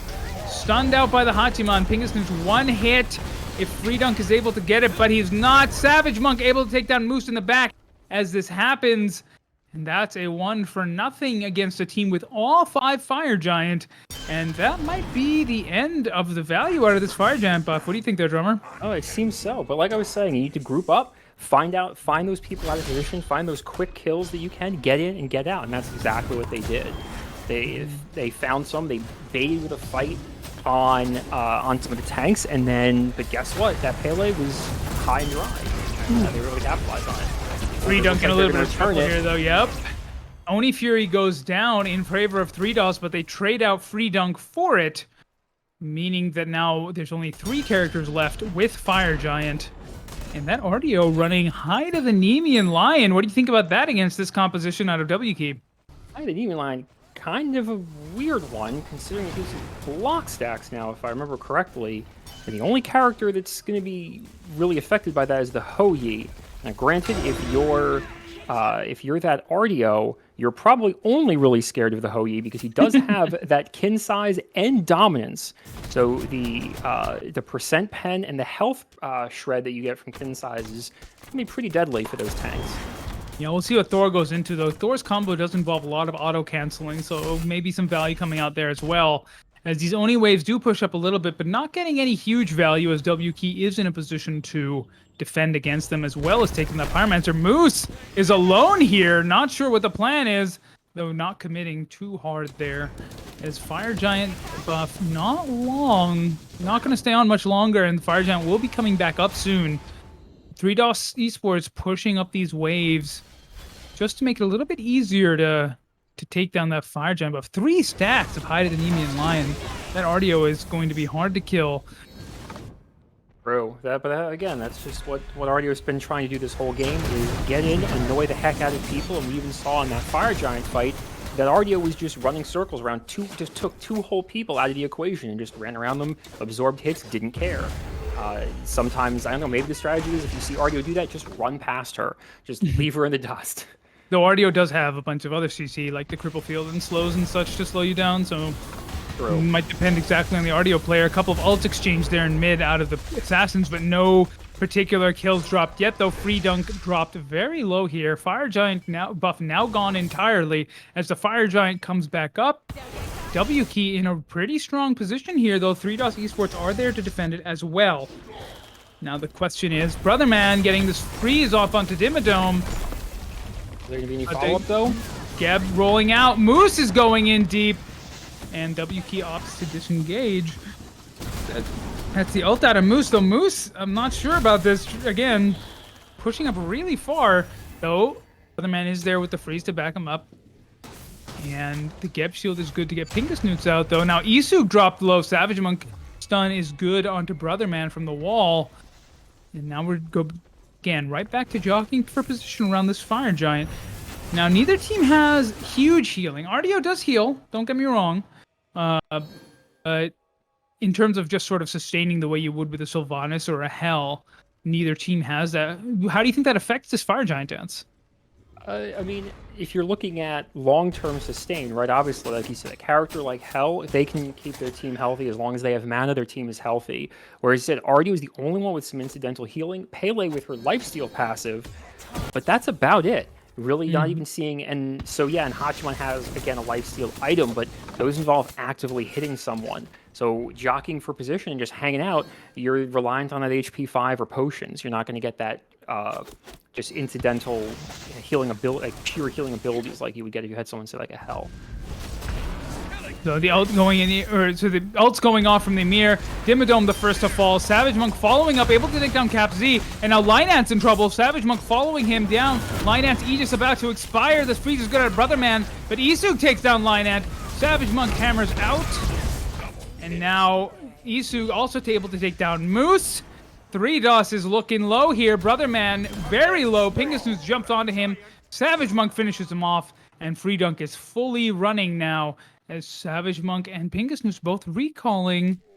Though Freedunk has sort of senses it, or doesn't sense it out. No, yeah, senses it out. They're not on a ward. maybe the sound effect or something, and goes back to farming. Hayabusa there to finish it off. And now that they've gone back and spent that gold, how do you think? I mean, that was a huge win for WKey. How do you think these? How do you think this next fight's going to go, especially with these builds sort of finishing up here? Yeah, well, you're looking at. I mean, you're looking to close it up, finish your builds. At this point, like I think we're going to see a lot of dances around Fire Giant because at this point, you need something to break the siege, you need something to move it. Right here, we have WKey going in at the Fire Giant. That's going to be a free Fire Giant. There's no way RDO. I mean, unless RDO just baits him out. Just stun and ignore. Just ignore. Here we go. Okay. That is a free Fire Giant and a stack. Oh, that was an unfortunately timed Jan Assault. But and now, unfortunately, a staggered respawn. There was Freedom was the only person left on their team, and now has to wait 45 seconds before they can come back. They are down a tank, and now you have an enemy team with 5 Fire Giant buffs. And WKey actually taking a gold lead for, I think, the first time this game, more or less. And it looks like they have backed, I think it's at all starters upgrade? No, not quite all. The Benevolence still there on Doug Dimmadome, owner of the Dimsdale Dimmadome. As they head out, there are 5 towers left on the field for 3DOS, but 2 of them are very low. And Primal Fury is also available to be taken, though it looks like Lion Ant will be taking down the Draugr, and then 3DOS will be retreating so as not to give any more targets to WKey. Makes sense here. I'm curious as to what the Hodgkin is going to use his gold for. Looks like he upgraded his starter item. So I don't see anything else changing on his line. Going for Primal Fury. That's pretty big. Gives you that buff and help the objective damage later on.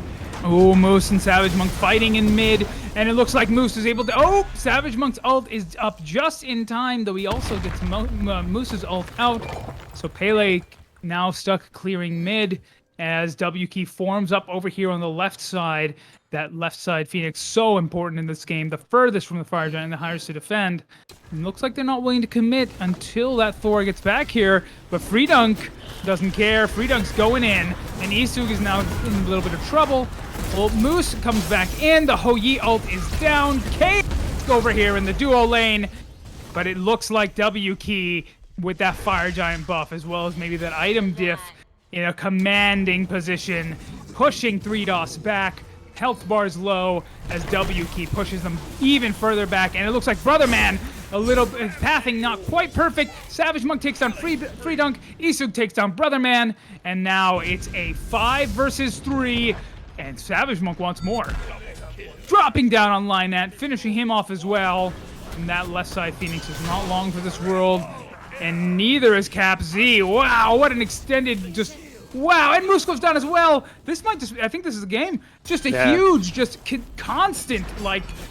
You know, every time I thought that fight was over, it just continued.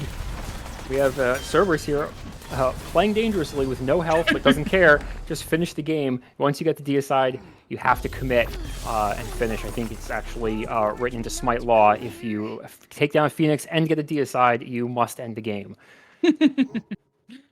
So what do you think was the change up there? How did WKey manage to turn it around and take that game? Well, like I said earlier, I think they found their groove. They were just used to the play styles that they were seeing out of 3DOS here. And yeah, a better matchup. I mean, okay, Merlin, way better mid laner than Chiron. Savage Monk on that Thor, yeah, you were able to do a lot with Thor. The utility of his ultimate, the stuns, the walls to zone people out or to keep people from going where you need them, funneling them to where you need them. And just overall, I think better calls, better plays. Even though they went up against that RDO, turns out the Legends were it was all just a little exaggerated, smoke and mirrors, because RDO it wasn't able to do too much that game except just run circles and absorb damage. All right, that's it for us for game 2. Well, after a short break, we'll throw it back to the desk to take us into what is sure to be an exciting game 3.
Hello, everyone, and welcome back to the Smite Albion Giants League. I'm Snake here, joined by Batu, and we end up in a game 3, Batu. Do you expect that? It went pretty late. They got their items online, and so not surprising there. We do have a game 3. Kind of thought 3DOS had it there, but just not able to close out around some of these objectives with these team fights. And then that last one in particular, Merlin and Hoi just did absolutely serious damage numbers. So solid win from WK, but solid game all around. It was insane to watch. Yeah, and I want to shout out to that Thor, especially in the late game. He did a lot of work, a triple kill in the last team fight. I guess he listened to my to what I said about like focusing the mid laner, because he did some really good damage, especially in the late game, to that backline. Yeah, definitely had a rougher early game. I think at one point it was 2-5, 1-5, I think.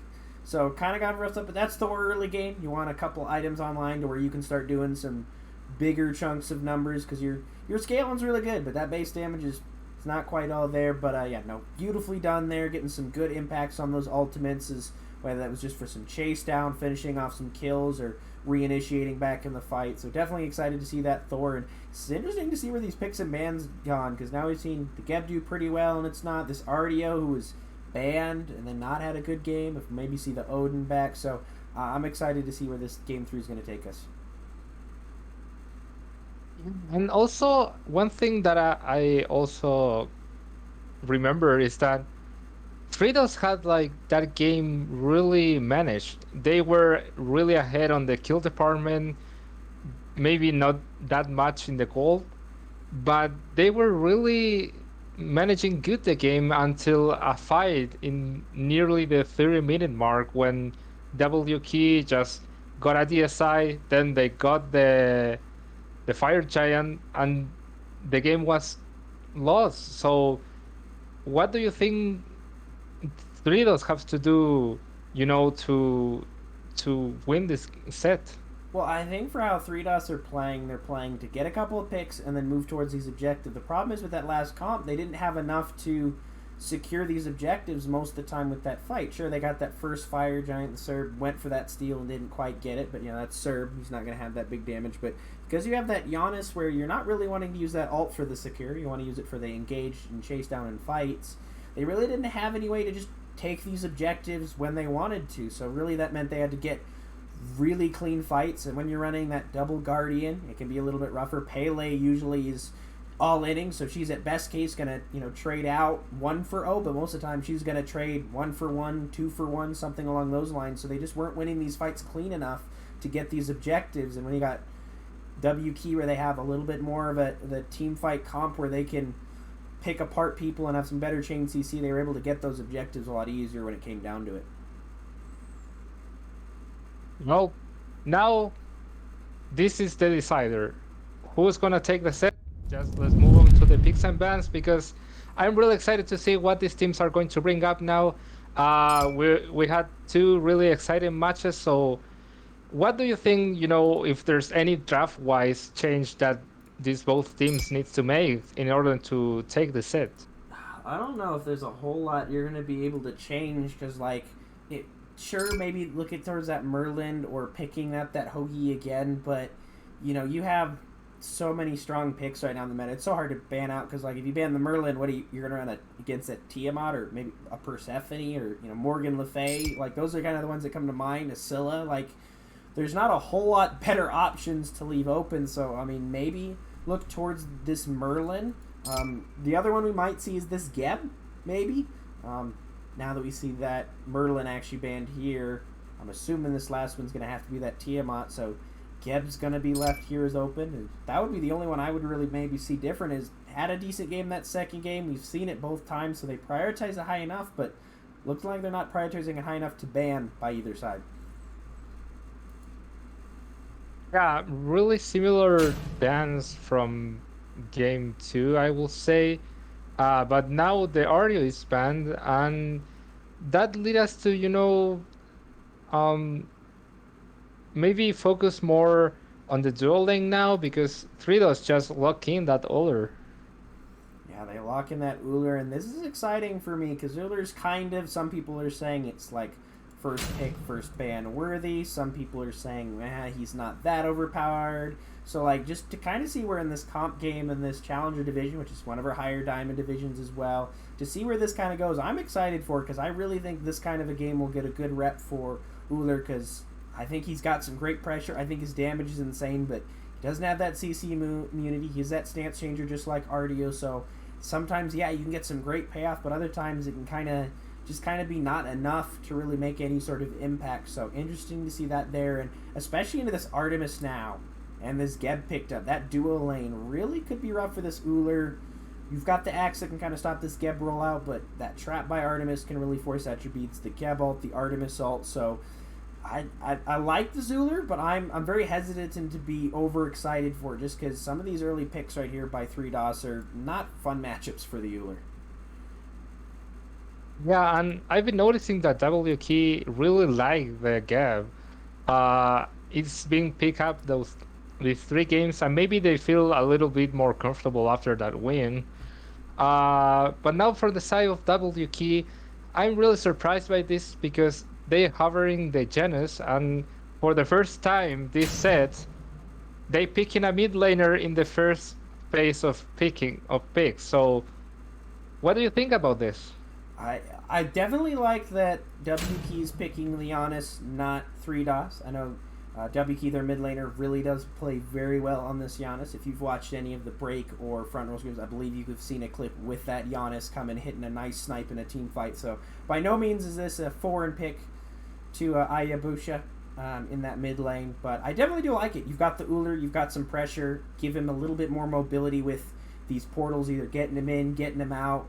And this Sylvanas pick, I'm kind of high on Sylvanas. I think he's very difficult to play in that 3 and get that pull really successfully. I think there's some very high skill gap on that particular ability.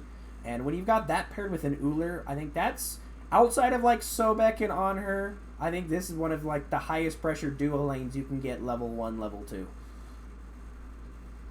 I mean, we've all seen in our casual games those try-hard Sylvanas with Mannequin who pressure out of your lane in the early game, but as you mentioned, Sylvanas a really hard execution and Guardian, but he's been a little bit on a rise. We've seen him in these last few weeks in the SPL, so maybe, you know, there is something that WK is comfortable with.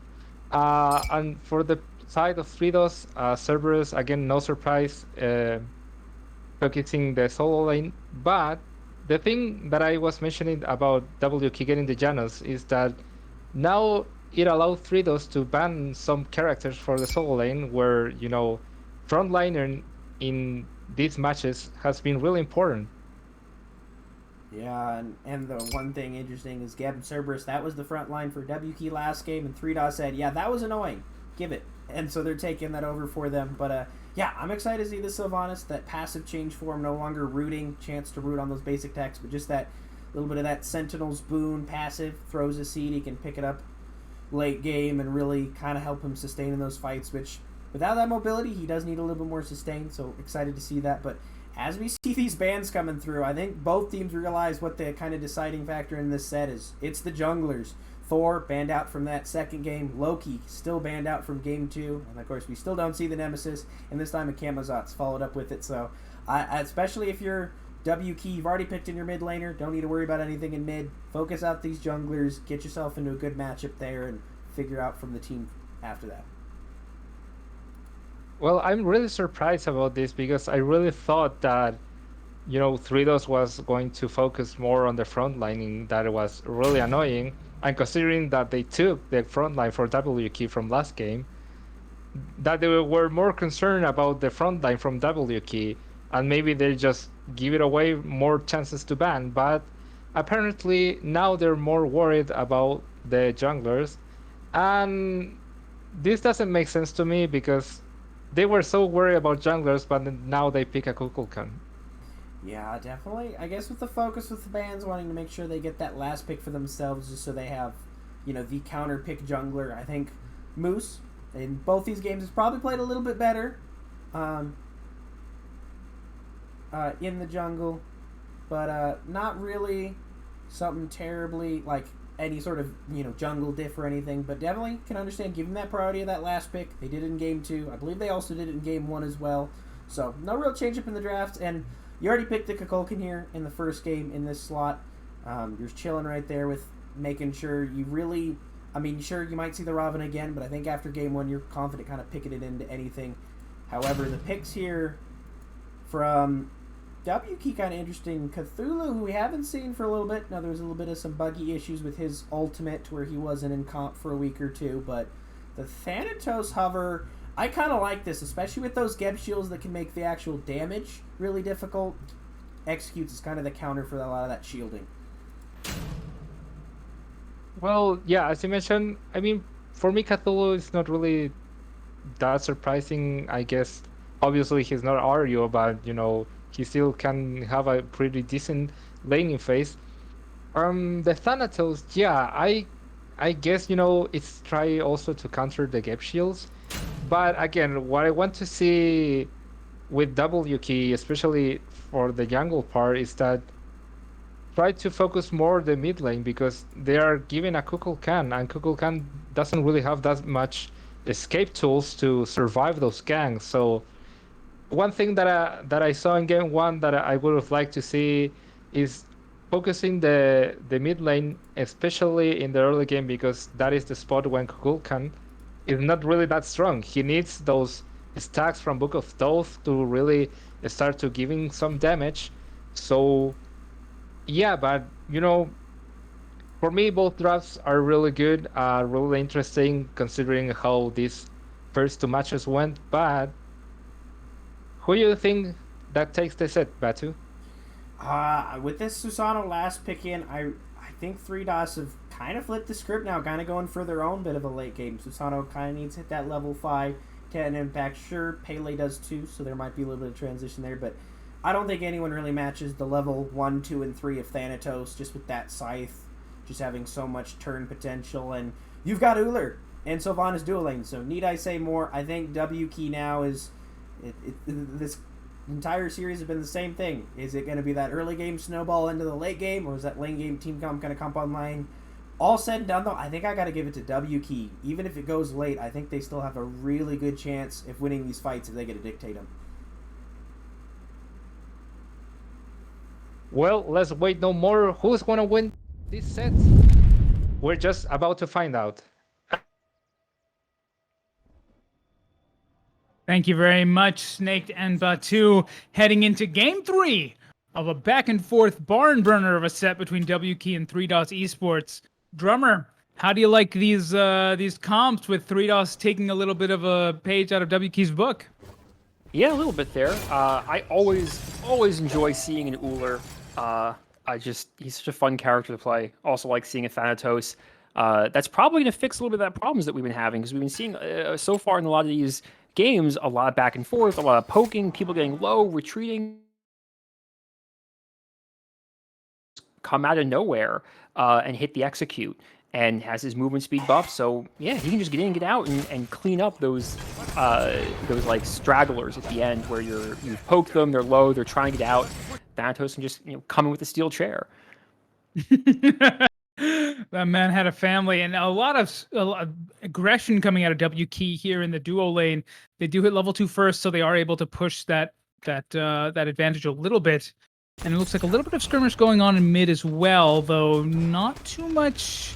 No one getting particularly low, either in duo or in mid, as we get to the 1 minute mark. Though WK is translating that pressure into a Harpy Seal over here. Do you think that it's safe to let your opponent have Uller? Unfortunately, Uller is a pretty mechanically demanding character. So it depends how confident you are in the other person's skill with Uller, or how confident you are in their lack of skill with the character in that kind of sense. So if you think they're an absolute monster on Uller, sure, then you want to get rid of Uller every time. But if you think they're average to a little below average on Uller, then I think you can get away with letting them have it, especially if you're going to pick Artemis, who, to be fair, is the less mechanically demanding character. Gotcha. And we will have to see how the Isuler comes out in this performs in this game. Is Savage Monk on the Thanatos moving into the left jungle? This could be an early gank opportunity, as the desk was saying. Thanatos does shine in these early game ganks, and Savage Monk has tried this before. Isu jumping in. Brotherman there with a turnaround knockup. Getting silenced, pulled back in by Doug Dimmadome. The shield is down as well. And now Savage Monk getting very low. No kills just yet. And no one forced to back. Though Hayabusa going in for the steal onto red buff. Able to get the steal and Capsy's beads. Capsy's mana's too low to keep fighting. Though Giannis is not able to finish off the kill that early. Though despite all this aggression out of W Key, hasn't really translated into a gold league just yet. Brotherman attempting to stop this purple buff invade, but he's too late. The shield is down, and now I don't think Brotherman really has a good way out. The scythe is good. Oh, but the Mannequin Scepter... No, excuse me. It was Sylvanas' Wisps, it looked like. The finish off Brotherman. So taking a little bit of vengeance for taking away his Geb there. Yeah, definitely. I really thought that trap from the Artemis was so well placed. I really thought they were going to go away with that. But unfortunately, unfortunately for them, I should say, the first blood bounty does go the way of W Key, as well as the purple and red buffs on their first spawn. And now Hayabusa on the Giannis, moving back into mid lane. Capsy just coming out of base, though Brother Moose, which I believe is the same player, just on a different account, also able to push those minions out in mid. And as we've seen these early builds, looks like we have a little bit of a different look from the solo lane this time. What do you think about that Warriors Axe pickup? Yeah, Warriors Axe. Haven't seen Warriors Axe very often. I think maybe a couple of patches ago it wasn't the more popular choice, but a lot now we're seeing like the Fighter's Mask and then backing for your starter item later, and other kind of wacky things like that. Or a lot with these magical characters in the solo lane, you're seeing like the Vampiric Shroud and stuff like that. But it looks like both of them going identical builds. Or no, not identical builds. They almost did. It looks like the Cthulhu was going for a Void Stone for their first item, whereas Cerberus opted for the Stone of Binding, if I remember the name correctly. Yeah, I think that's a Stone of Binding. Yep, there indeed. Well done to you, sir, recognizing the icon. And as usual, these teams are not too much aggression coming down early, though. Brotherman getting the CC immunity just in time to come around and push Mr. Doug Dimmadome, owner of the Dimsdale Dimmadome, out away at the Gold Fury pit, though. Not much kill potential there. So yeah, so how are you interpreting this early game? Well, this being also a game 3, both teams now have, and it's obviously 1-1. Both teams have a pretty good idea of what they're facing, the play styles and things that they like to do. So right now, I think if you've been paying attention to your lane opponents, you have a pretty good read, in my opinion at least, on what they're going to be going for and what they're going to be trying. Just want to point out, I like the leather cowl from the Artemis. Not going with the typical meta, oh, let's just get the jungle items because they're too good. Actually going with, looking like they're going to go a more traditional auto attack based build. My personal favorite type of build for hunters, we'll see how that goes. It's definitely like I said, it's definitely mechanically the easier build to work because it's easier to just hold left click rather than click buttons. So we'll see if that pays off. Susano coming in hot into the mid lane, just getting a little scary. And then backing off, letting that mid laner know that he can come for him at any time. Expending the blink, but not getting much value. Now, I was actually going to ask you there, how do you think that these two... Whoa, the Giannis coming out a little early there, and now W Key's on the run, though Brother Moose just disengage.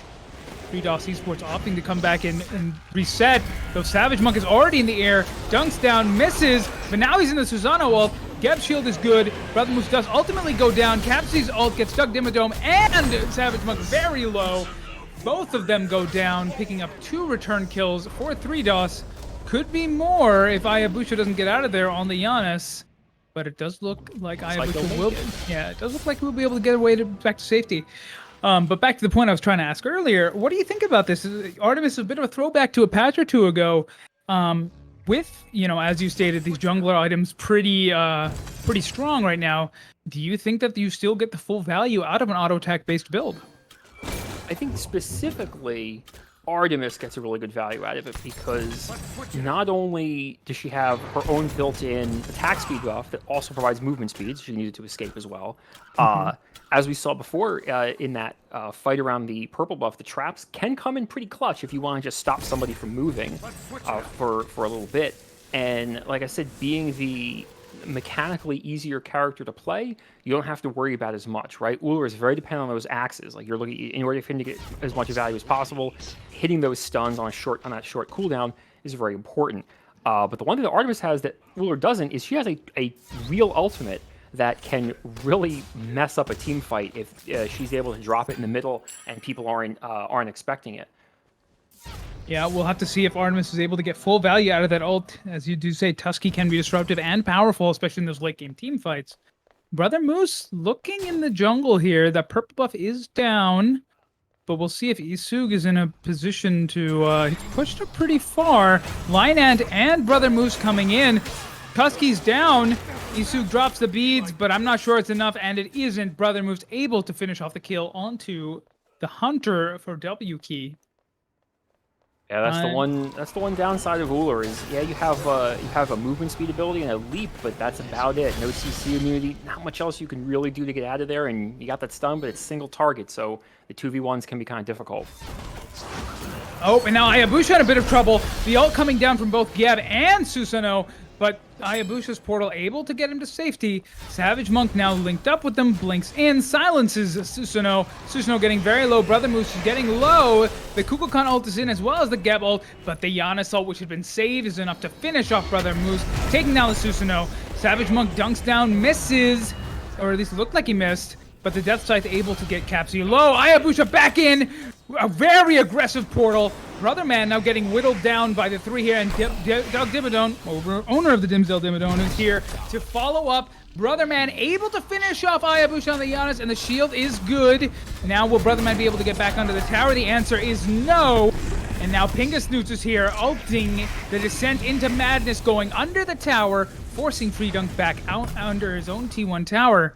And it looks like W Key, in the midst of all this fighting, has established over 1,000 gold lead by 10 minutes, which appears, if I remember correctly, is the highest gold lead we've seen at this point in any of these three games.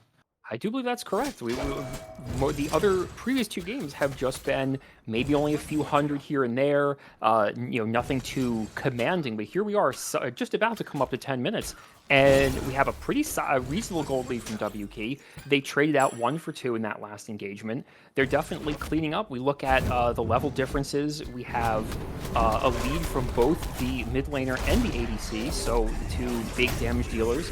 Thanatos, even with the Susanoo, but Thanatos is also, I believe, much more of a menace at those lower levels than Susanoo is. Savage Monk lining up here for a gank. Freedunk pushing forward. Doesn't seem to know that Thanatos is there. Silence! Now he does! Freedunk able to jump out. Save his life. Not much value coming out of the gank, but not too much expended either.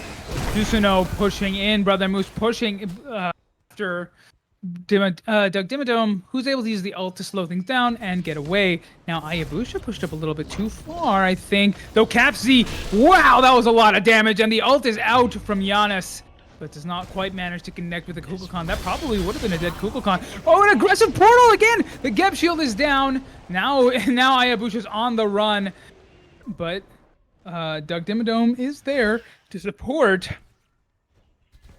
We'll see if Hayabusa is able to get out of here on the Giannis. Pingasnoots here, as well as Freedunk. Hayabusa portals in, and teams will retreat and reset. What do you think about this aggressive play out of the... Oh, hold that thought, actually.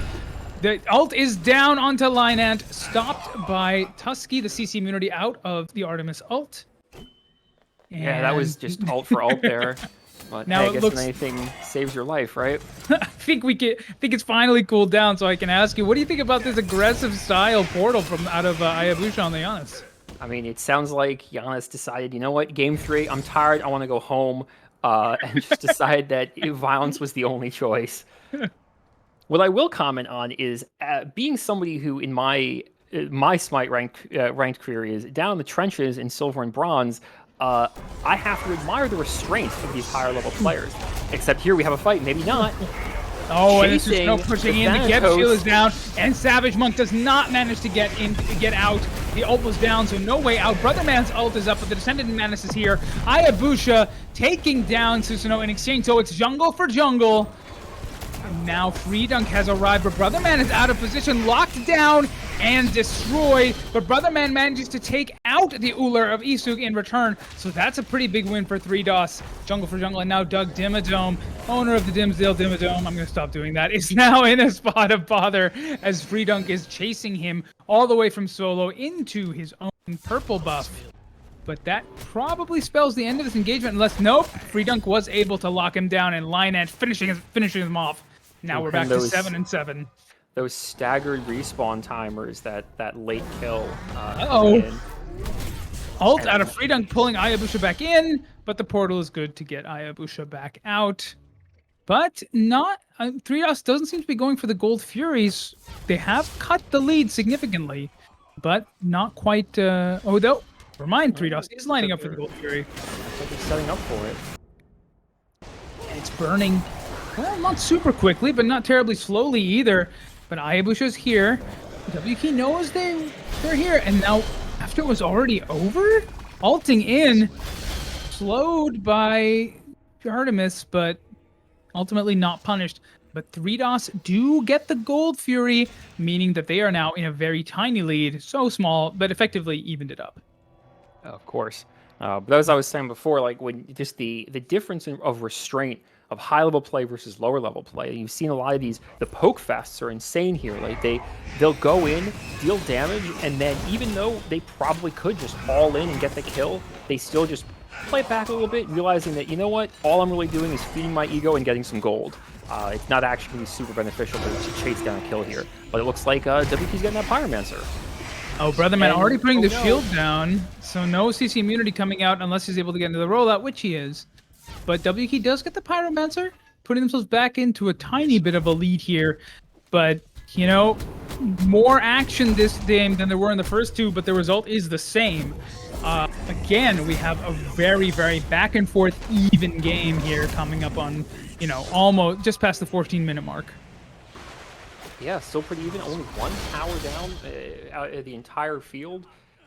Even on kills, gold is there. We're back to that. Well, yeah, less than 1,000 gold lead.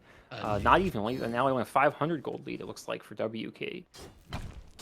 Looks like Brother Moose and Brother Man trying to see if they can get a kill onto this Uller, but Ayabusha and Doug Dimmadome are there. Locks down the Susanoo, but the Susanoo is able to teleport out. The ult is out. The Geb shield is down. The Typhoon does get off, but Ayabusha takes down the Susanoo. Savage Monk dunks in, gets the beads out of Cap Z, who returns the ult and takes down the Thanatos. So again, jungler for jungler. And how do you think these teams can avoid that? It seems to be a bit of a theme going on where one jungler will get killed and the other one will get killed right after. Oh, wait, Pingasnoots, where are you? Oh, sorry, excuse me, I mixed up the sides. Never mind. Pingasnoots is fine.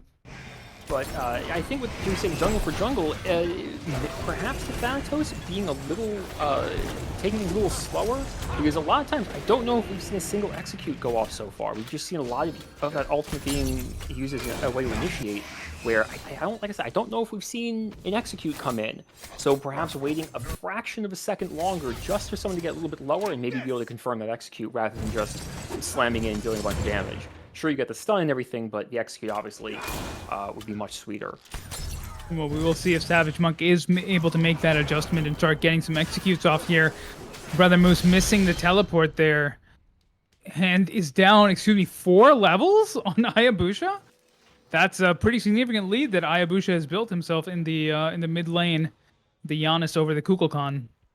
Yeah, also, highest XP per minute in the game. Also, again, something I didn't notice first, went with that Bumbus Dagger again in the mid lane. That is, what an item.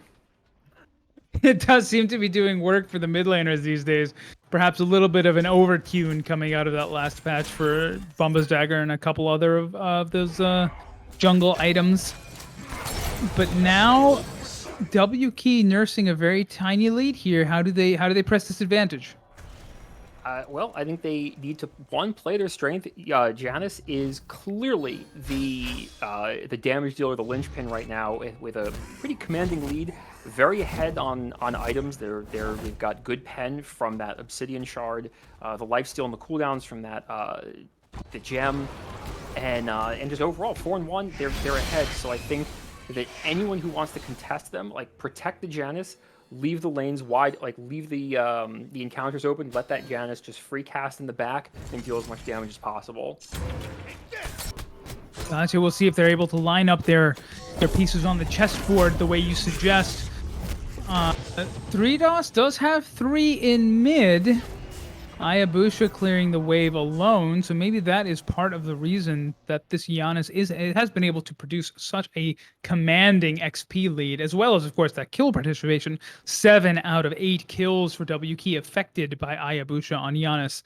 An excellent performance coming out of Hayabusa here in Game 3. And WK is here on the respawn for the Oracles, and the next Fury up will be Oni. What do you think the implications of that will be? Well, I think if you're WK and you want to keep your lead and you want to push out the lanes and everything, yeah, gotta dance around that Oni Fury and get that, because that's going to make pushing the lanes very easy. In fact, you don't even have to be in the lane for it to push. It'll push itself. So that's just a way of kind of breaking these sieges, pushing the game in one direction and getting things moving forward a little bit. All right, now it looks like WK and 3DOS Esports both.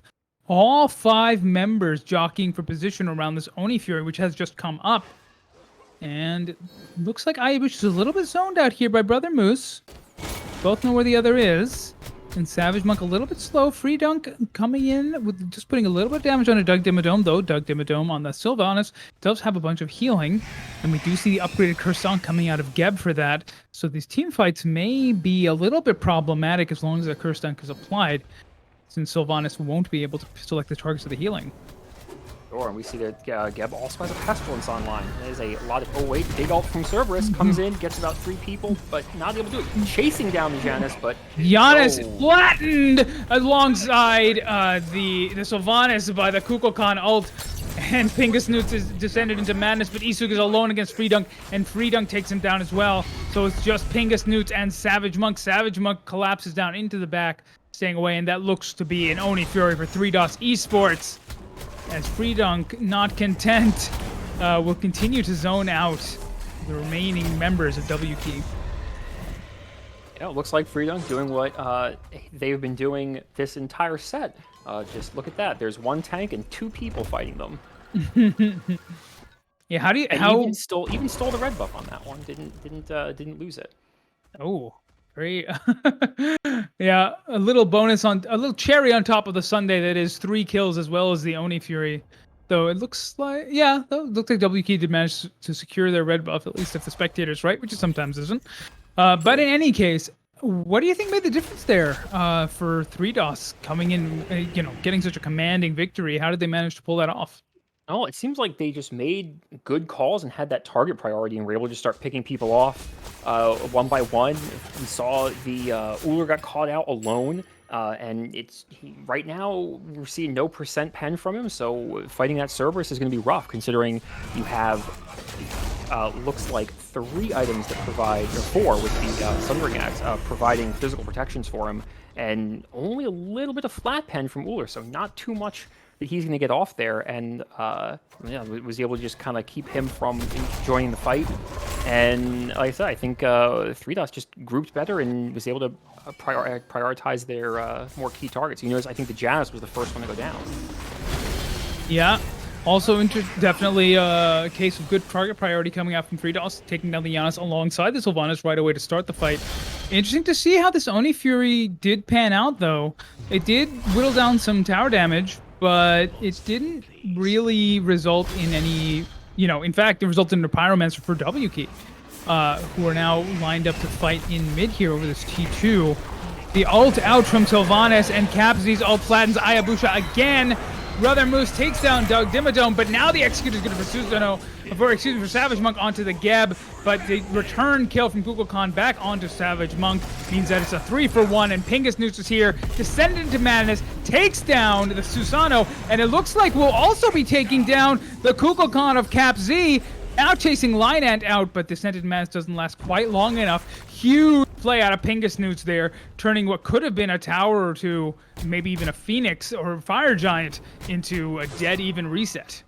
Yeah, definitely 3 for 3, which was a good one because it looked for a minute there. It looked kind of rough. I really saw like WK was just going to run it down, or sorry, 3DOS was going to run it down mid there.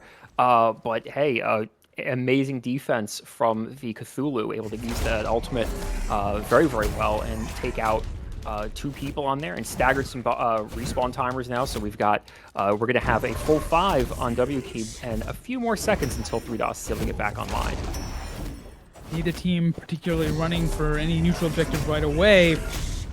And 3DOS does maintain about a 2,000 gold lead, but that's not, you know, insurmountable by any means at this point in the game. Hayabusha's Giannis started out extremely strong, but now from 4-1-3 now to 4-3-4 has been the target of a lot of aggression from 3DOS.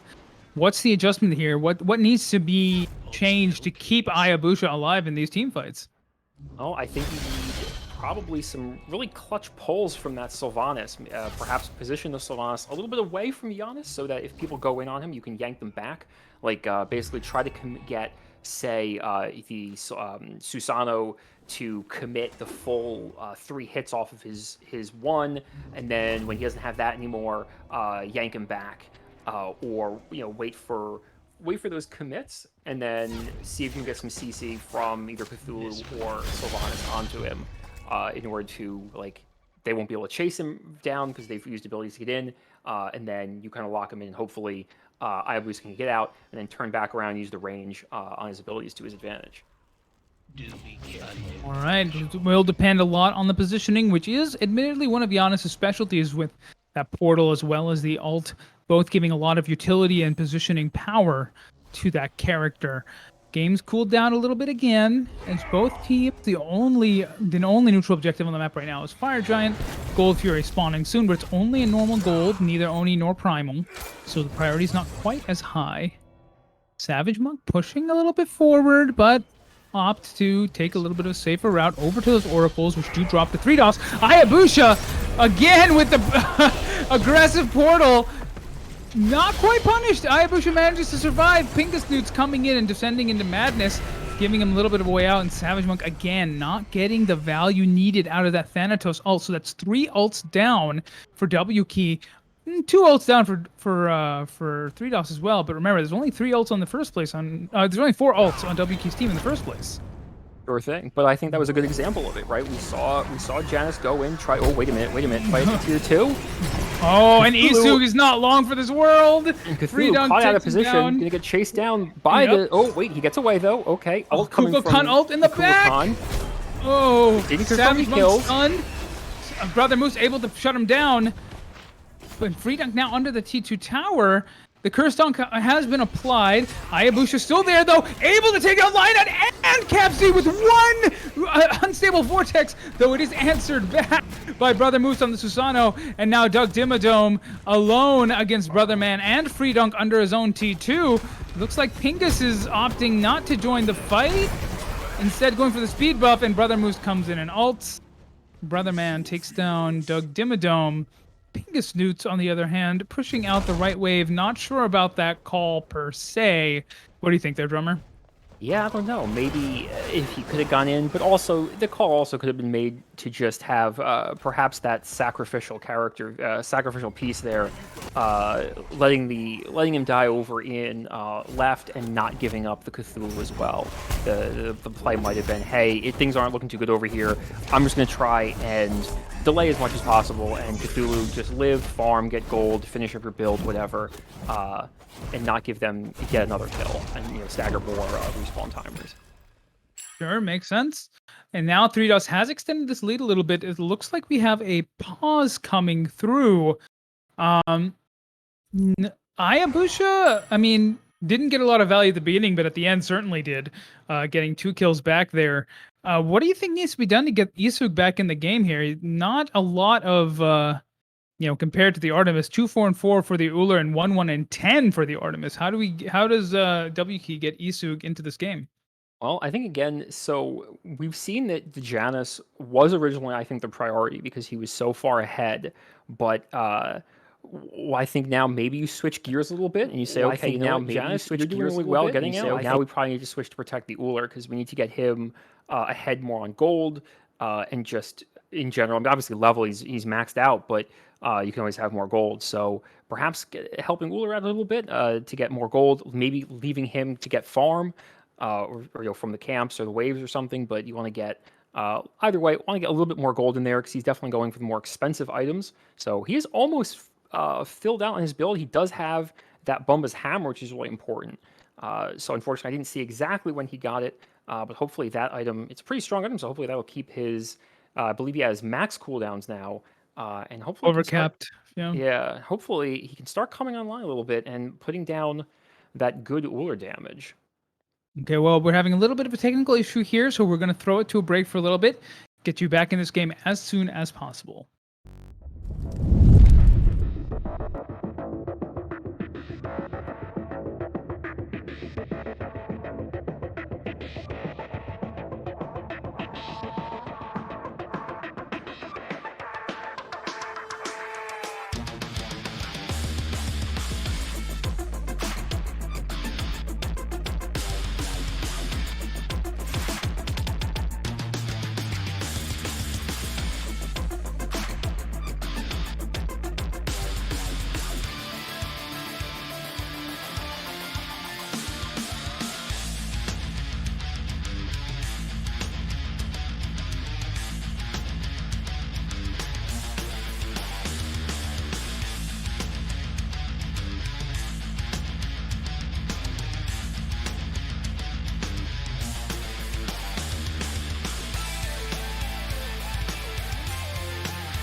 Hey guys, welcome back to the Smite Albion Giants League. Unfortunately, due to some Smite issues with the spectating mode, we are unable to watch the rest of the set, unfortunately. But for you to know, the game ends with a victory for WK of the set. So congratulations for them.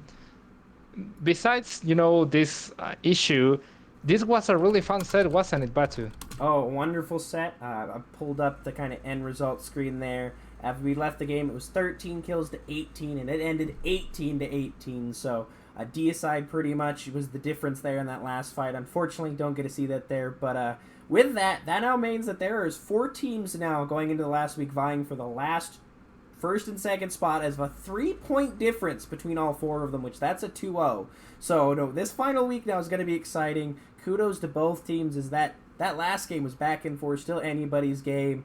Unfortunately, again, we don't get to see the end because Smite servers were not able to hold the rest of the replay, which is some of that spectating issues. But really excited to see both these teams. Had some great games, great moments, and I think both these teams, I'm excited to see both of them as should be in the playoffs, both of them for sure, but just to see that seeding where they go, it should be really exciting. You're not considering, the scoreboards for both teams. You would have thought that, Fritos just losing one game would have taken the set easily, but these both teams gave us a really, really, really great set, and I'm really excited how it will end the regular season and then the playoffs, because if we are seeing this level now, I can't wait to see the level of playoffs. So I'm really happy about the games today.